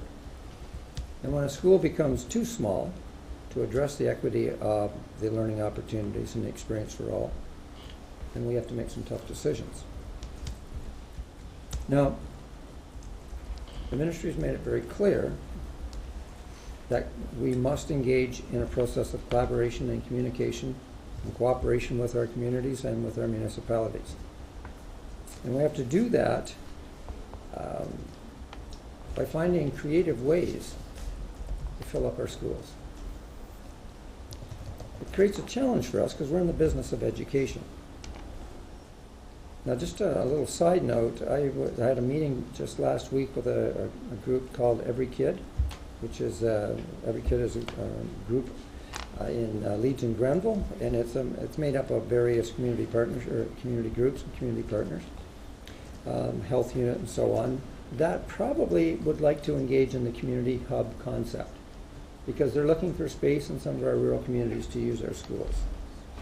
What they don't, the reason they wanted me there is they do not feel that they understand the community hub process nor do they understand what community hubs really means, nor do they understand the process that they would engage in to get into our schools or be considered. And I said that's legitimate because we are working our way through what that is. So I certainly understand the need for us to have this conversation, and I think it's important that you know, if you look at the report that I gave to you, there are some key questions there. You know, for example, what are the opportunities that could come to us that would enhance our students' learning and our operations of our schools into the future? What criteria should the board use when assessing offers for partnership from agencies, levels of government, or community groups? And there's more questions, and those are questions I think we really have to think about seriously, because for me it's important that we as a board create, it's like a funnel. So we create the criteria at the top of the funnel where the groups come to find can they come into our school system. We have a criteria and then we funnel it down to our staff or our schools where the decision is made. Some of the partnerships are very obvious. They'd be good for us, they'd be good for our schools, they'd be good for our kids, they'd be good for our communities. There are others that are less obvious. During the accommodation review process, we had some of our municipalities who made some very generous offers of working with us. Since that time, I have sent a letter to those municipalities asking them just to confirm what their intentions were and confirm their desire to work with us. I haven't heard back specifically from any of them at this point in time, but it's important to follow up on that. So really, just to start the discussion, I really want to, I think before we can get into any of this thing, we have to kind of talk about what we think the word collaboration means. So I just want to throw that out in terms just to start the conversation. What is collaboration? When our board works and collaborates with our municipalities and collaborates with our communities, what do we mean by that word collaboration, and what's our expectations from that? Are there any comments or feelings about that and where we're going with that? What does it mean? Bill? Through you, Chair. We'll start with Trustee McPherson, then we'll go to you, Trustee Swan. Thank you. Well, the first thing that comes to my mind when I hear the word collaboration is that we need to first off define just what is a community. I get around a fair bit, and since we started the ARC process, there's been no less than 6 local libraries closed within our board. Why? Because nobody's using them. Township halls are closing because nobody's using them. So, to me, a collaboration, the first thing that comes to my mind is the coterminous board. If we're struggling to provide an educational experience in a identified community, I think that's why we need to identify what's a community. And the coterminous board is struggling to provide a substandard learning experience. We need to sit down and talk to them first. And then, failing that, you talk to local municipalities, because that's our community partners. But a partnership to me, or collaboration if you want to put it, has to enhance the educational experience of those children attending that school. You cannot make an education for 60 kids better just because you've moved the fire trucks into the other end of the school. And so I think we do have to bear in mind how small is too small. And collaboration means you both benefit from the process. I'll go local. Port Elmsley Township Hall has now closed. I've had discussions with the Reeve, I've had phone calls, and the bottom line though is there's a facility in Perth that's less than 12 kilometers away. Do we want to enter into a partnership where we're looking at overtime caretaking hours, which somebody's going to have to pay for? The school is on a well system, so the water's going to have to be tested before the community comes in, just so the Boy Scouts and a few other users will have the use of a gymnasium in a village that is 12 kilometers away from a school that's already set up as a community hub. 8 kilometers if you go to the SFDCI, 12 if you go to PDCI. So are we serving that community well with those current community hubs? Or do we see enough potential for gain to enter into a third partnership to essentially replace the township hall? So I think it has to be symbiotic. We both have to benefit from it. We need to identify what is a community. Thank you. Trustee Swan? Well, first of all, I think community can be readily identified in the dictionary, and from the people that support your schools, your townships, and where you live, and that is your community. And I disagree with Trustee Bill McPherson. I know my community. I know my communities I represent, and I know the communities, most of them, that I don't represent. And they are communities because they support their schools, they support their kids, they support their seniors. And that's what a community is. And in regards to these assistance, the assistance has been issued through the PARG process. I think this has been fabulous. I do think we have to think more forward on it. I do think that there's a lot more to it, but I think we could do some test runs here. I mean, in my community alone, Oxford on Rideau has offered to do a coding class, whether it be after school or in school. Let's do a process. We can't wait 2 to 3 years before that school closes. Let's give them a chance. You guys that voted against them closing all said, oh, well, there's no space in Kemptville. Yes, I agree. David McDonald was the biggest one. Let's, they're not closing. So let's give them a chance to have this process. We can't wait 2 to 3 years to have them get it in their school. We have to do it now. In, what do you call it? In Wendy's area, the high school there, they also wanted to keep the 712 cent. The community's offered a ton of support. Let's give these I don't mean to stop you, Trustee Swan, but I think we have to stay focused on what collaboration means, and I think we get the idea of what you mean. It's helping our communities. And I don't want to get into individual schools. The accommodation review is over. We've made our decision. So I want to move up beyond that to the community hubs and how we can channel community hubs and make our communities aware of what it is and what our criteria eventually will be. But I certainly appreciate what you're saying. Trustee McDonald? Thank you. I just want to remind trustees that we don't represent a particular ward. We represent all of the students in Upper Canada. You may be elected by a particular ward, but you represent all the students. And I think we lose sight of that sometimes. Here we are trying to resolve a couple of issues, but really this is a big idea, a big picture kind of thing that we're trying to talk about. And at this point, I'm not quite certain that we're trying to resolve anything. We're just trying to have a discussion. Yeah. The important thing that we need to recognize is that whether we have a discussion or try to define what collaboration is, we have a strategic plan. We have a board work plan. We have a mission that we're working towards.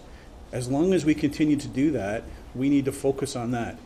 If individuals, if groups, organizations, or municipalities want to engage, there is a process for them to do that. It's called a phone call, it's called an email, it's called a presentation at the board table. And I think those types of things have never been discouraged. They've always been open to individuals.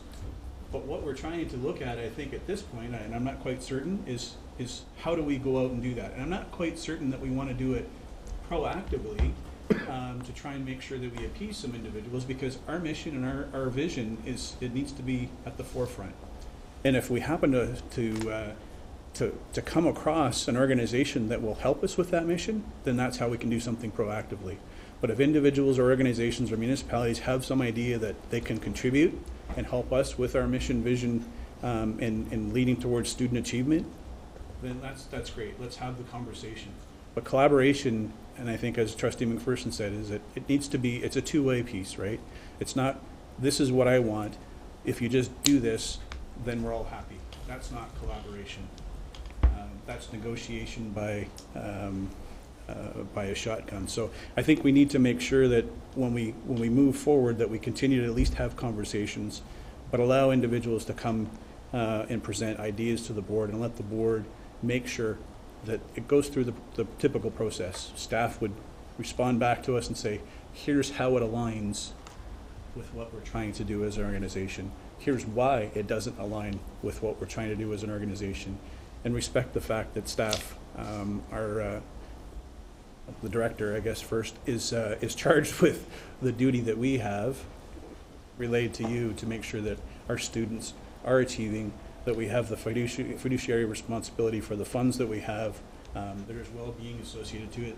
Those primary duties or tasks that we have as trustees that we hand over to the director to say, you're our employee, please make sure that you carry forward with what we expect. So I think that's the important piece that we need to do, and I'm not quite certain that it's knocking on doors saying, have you got any ideas about how we can work together? Thank you. Trustee Cram, and then Trustee Cram. Yeah. Thank you, Chair. Collaboration, A, is a two-way street, not a one-way street. There's lots of organizations out there that can certainly enhance some of the things we do in the school, but it has to be two ways. We can't afford to have everybody come into the school and just do what they want to do because it's a benefit to the school. It has to be sustainable. It can't be something that just is a one-off. It has to be more than a commitment just to do it for this particular year, because it's a waste of the resources that we have as a school. In some ways, I agreed with Trustee McDonald. In other ways, I have some issues with what he said, because I do represent my community. I do represent my ward. I do have to make decisions based on what's best for the entire board. I understand that, but I do represent my own community as well, and I will do whatever I need to within the bounds of decisions I made for the board to help my community do what it wants to do as well. But again, it has to be two-way and it has to be sustainable. Thank you. And the reason that I did bring this to the board table is our trustees are individually being confronted on this issue. And I think it's important that we talk about it and we talk about these kind of things. Trustee McAllister. I'm going to keep it very simple. I don't want to get into a chat box about what collaboration or communities means. But I do strongly believe that this is a dialogue that should be ongoing with our municipal partners. I do think it's incumbent upon us, as we look at the expressions of interest to be part of multi-stakeholder partnerships, etc., that we develop a set of criteria for that kind of collaboration. And I think Trustee Cram has referred to sustainability. I would add feasibility. I would add quality. I would add program enhancement, factors such as that. So that's it for me. Thank you. Trustee Carpenter? Well, Trustee McAllister kind of spoke to what I wanted to say, that we do have in what you have written here on the, or Director Sliwa wrote, I don't know who wrote it, but anyway, that we have a definition of collaboration already, and that there are things that we need to explore if we're going to go into any of these partnerships. They're in this document here, and I think we indeed have to follow through with that. Okay, thank you. Trustee Bill McPherson? Yeah, just a question. As we go through a process of defining collaboration with community groups or outside groups, we must bear in mind we also have currently on the books a policy for the community use of schools. My hope would be that we don't create a second process, that the definition of collaboration would align itself with I think Trustee McPherson, what happens is there's there's obviously a difference between community use of schools and community hubs. However, that line gets blurred when we get into very tiny communities. And one point that was brought to my point when I was speaking to this one group, they said, yes, they understand the distinction. However, if you are a group, for example, in restorative justice, and you need a place to talk to these kids, you know, it's a community group for sure, but they would need community use to get at it. So it gets blurred at times, but if we can keep the distinction very clear as best we can, I think that's the confusion that's out in our communities right now, community use of schools versus community hubs. Community hubs would be a group that would come in, lease space from us, use our school, come and go, as opposed to on a nightly basis or every other day. So currently the community use of schools is administered through a central desk. That's right. An agreement for collaboration would be an agreement between the Board of Trustees, so to speak, and the respective municipality, if I'm reading this right. Well, right now, we have a policy where the principals can make those decisions at a school level in terms of community involvement. However, as we stood back and watched the accommodation review, you could see the complexity and the escalation of groups wanting to get involved in the schools for a number of reasons. Mm-hmm. And it became problematic in the sense that our principals want to be put in that position to be making those tough decisions, when in fact it shouldn't. Well, ultimately we don't make the decision, it comes down to its operations. However, we as a Board of Trustees are being confronted by our communities, we're being questioned by our municipalities. What are you doing in this area? So I think it's a conversation we have to have. If it's a criteria, we need to create, that's fine. But ultimately, they would come to the board, the decision would be with operations. Chairman? Through you, Chair. I'll go to Trustee Armour first. Just a point of clarification. Is there a difference between formal and informal partnerships with the municipality? Sir, I'm putting you on the spot. Well, Mr. Chair, through you, I think it's hitched to expectation, quite frankly, that something that's formal has some type of expectation that's delivered on or agreed to that defines the coming together. I think that our schools have been around as community assets for such a long time that there's all kinds of informal examples of that, and it actually now spills more over into community use in terms of that formalization of that policy a few years ago. So it might be something worthwhile in the discussion to label that. Where is it a casual kind of interaction versus what kinds of activities tips the scale and moves it to something that's more of a transaction and not an interaction? Trustee Swan? Well, and I guess I'll kind of reach out to where Director Sliwa was at, is, for example, and I'm going to use an example because I would like to see coding in Oxford, and they've offered it, and whether it be after school or in school, in 2017 September. How did they get there? Because we don't have a policy, we don't have a procedure for this, other than community use of schools, and I could cite the procedure 20014 or something like that, 4002. So I'm just asking, how does this group move forward that wants to move forward as an idea? And that's the nature of the discussion, to be able to identify the criteria that would be used to when boards or whatever process we have, or these groups want to come before the board, because I think they certainly have a right to come before the board. So they have to make a presentation to the board? Is that what you're saying? Not necessarily, because as I said, there's a policy at the school level as well. It's a very fine line, and that's why I think it's so important we're having the discussion. But we're not going to solve it tonight.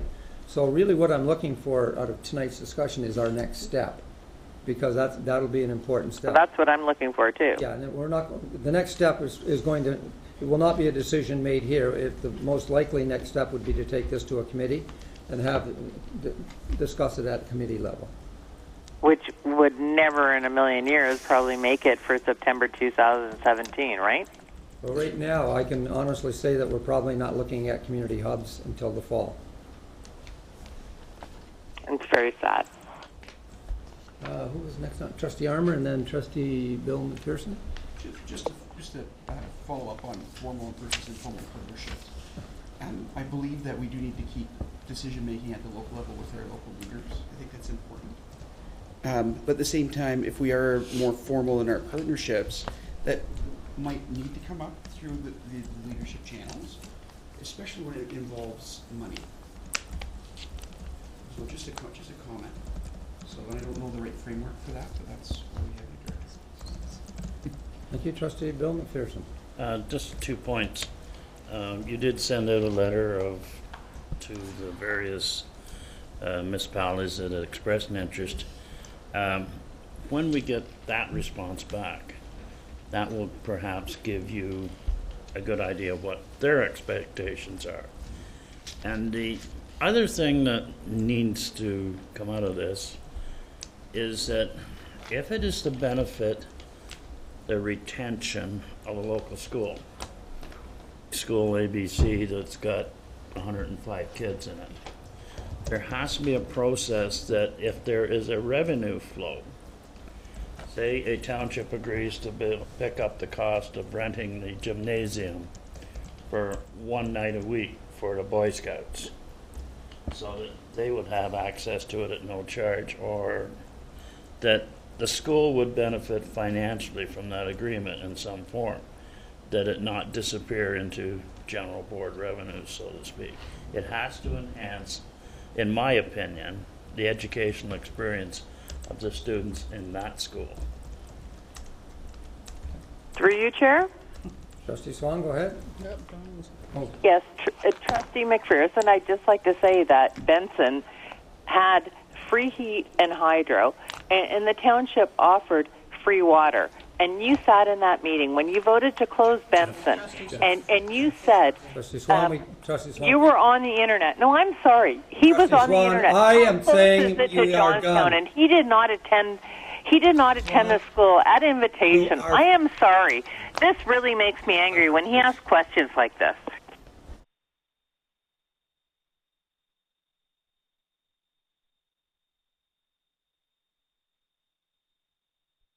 Inappropriate. Mike's back on. Trustees, we cannot do that. Trustee Swan, I'm sorry, but that was absolutely out of line and absolutely inappropriate. I cannot allow that to happen in this meeting. Trustee Krem, you were next. Thank you, Chair. Would it be safe to say that part of our difficulty between communities of schools and community hubs in trying to come up with a definition or a procedure has to do with care staff in the school at night? That certainly is the issue, but we addressed that issue by having the high schools open. So it's been, but that's again, and that's the problem that we're having, is the confusion between use of schools and community hubs. When the Minister of Education is talking about community hubs, she's not talking about community use of schools.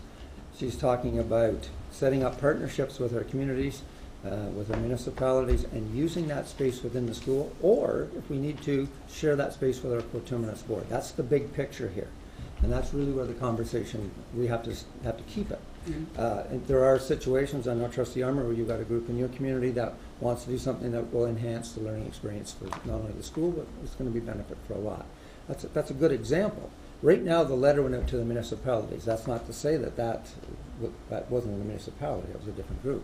They need to come before us, but the point is, and I think the whole point is, we need to have a process or a criteria. We have had them in place, but the whole thing has been elevated to another level now that the Minister of Education has made it public that we will do this. So the expectation in our communities are, you're going to do it, and without us having some control over what it looks like, so we have to be in, no, I don't want to say the word control, but we have to be very much aware of what our needs are and how these community groups can funnel into the needs that we have, and at the same time hopefully meet their needs. So we have a policy in community use of schools. I would assume what we now need to do at some point is develop a policy on schools that do not have a caretaker in the school to have access to the community in a community hub. I know that's not exactly what it is, but that's my. Well, probably, I hear what we need is a procedure that addresses community hubs and how community hubs can come to the board and the process that they will follow for a yay or nay in terms of partnering with us in our unused space. That's how I see it right now. So would it be fair then to ask the director to come up with a procedure or a policy, something by November or December of next year for that kind of thing to happen? We'll get a committee formed first, and then certainly go with there, but we certainly won't ask the director to make a policy. But we will. I understand, but it's a two-way street. Right? Certainly, certainly. So, do you need a motion for that, Chair, or not? To form a committee? Yeah. Would it, just a comment, Yeah. Mr. Chair, Yeah. if you can answer, would it be best to send it to accountability framework? We could start an accountability framework. The advantage to that is that there's 5 trustees there anyways. However, that I don't want to deny any other trustee that is interested in getting involved, so that's the point of that one. But if you don't mind, let me think about that there will be a committee formed, and whether, how I form it, I will do that in consultation with my vice chairs. Okay? So we won't do a motion right now on that? All right.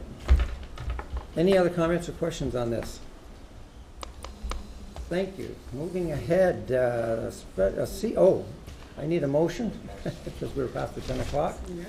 I need a motion to extend the meeting. We've got a private session as well. Trustee McDonald, long report? No, I can certainly give you highlights or do it to the next meeting. Next meeting? Yep. Let's have a motion to extend the meeting till 10:30. Question? Yes? Would you be better to extend it to 11? Hopefully we're over by 10:30, because we. I'm only. Gotta go private. The private session is in there as well. Let's have a motion to extend till 10:45. All in agreement? Actually, cast your votes for that. The motion is that the regular public session, the regular public meeting session of Upper Canada District School Board, April 26, 2017, be extended to 10:45. Who moved that? Trustee McDonald, Trustee Cram, and cast your votes, please.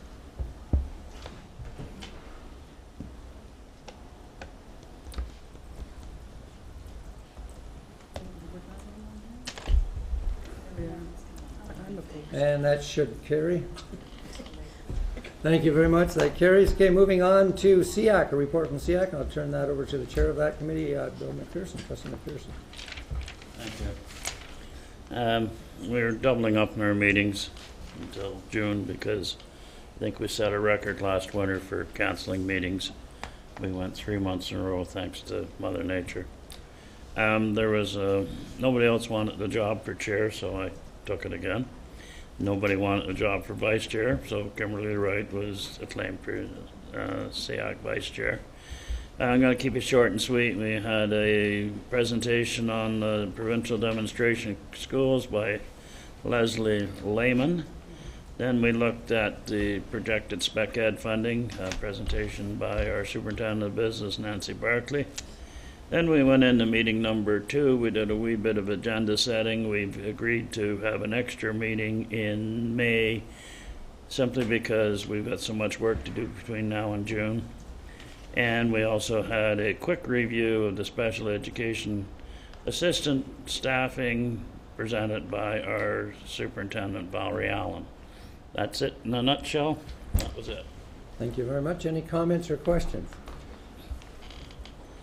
Thank you very much for that, and thank you for taking on that role again. I don't think it's that they didn't want it, they just valued your leadership.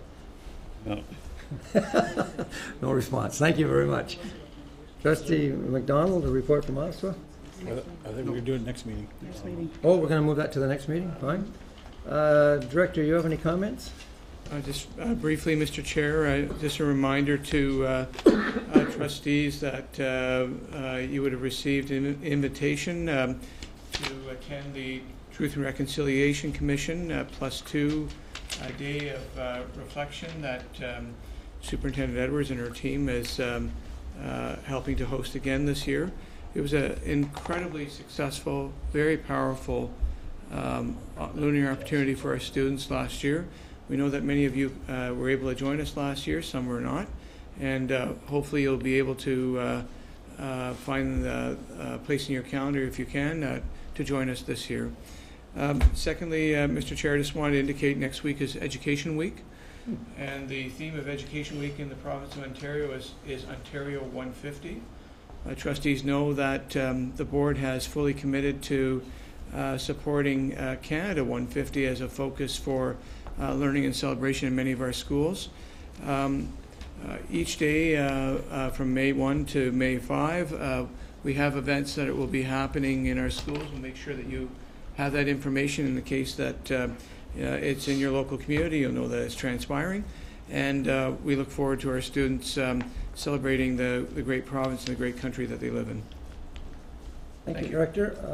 I only have one thing I do want to mention. I think that it's my responsibility to mention this. The Ministry of Education is doing their Rural Travel Show, consultation and engagement sessions. They are coming to our area on May the 5th in Merrickville. That's a Friday night between 6:30 and 8:30.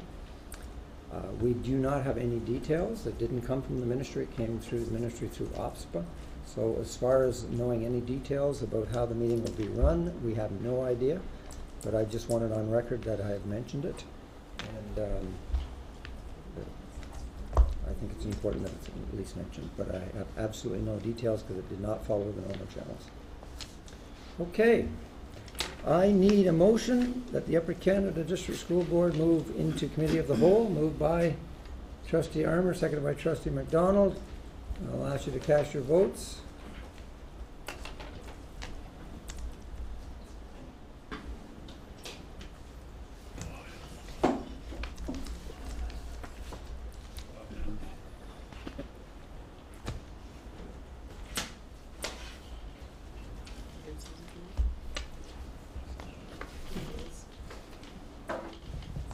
And that carries. If you haven't cast your vote, we got enough to carry it. Now I need a motion that the Committee of the Whole move into private session, moved by Trustee Richards, seconded by Trustee McPherson, Bill McPherson. Again, cast your votes, please. Just got to. And I'm in favor. that carries. Thank you very much, everyone. I assume you're voting.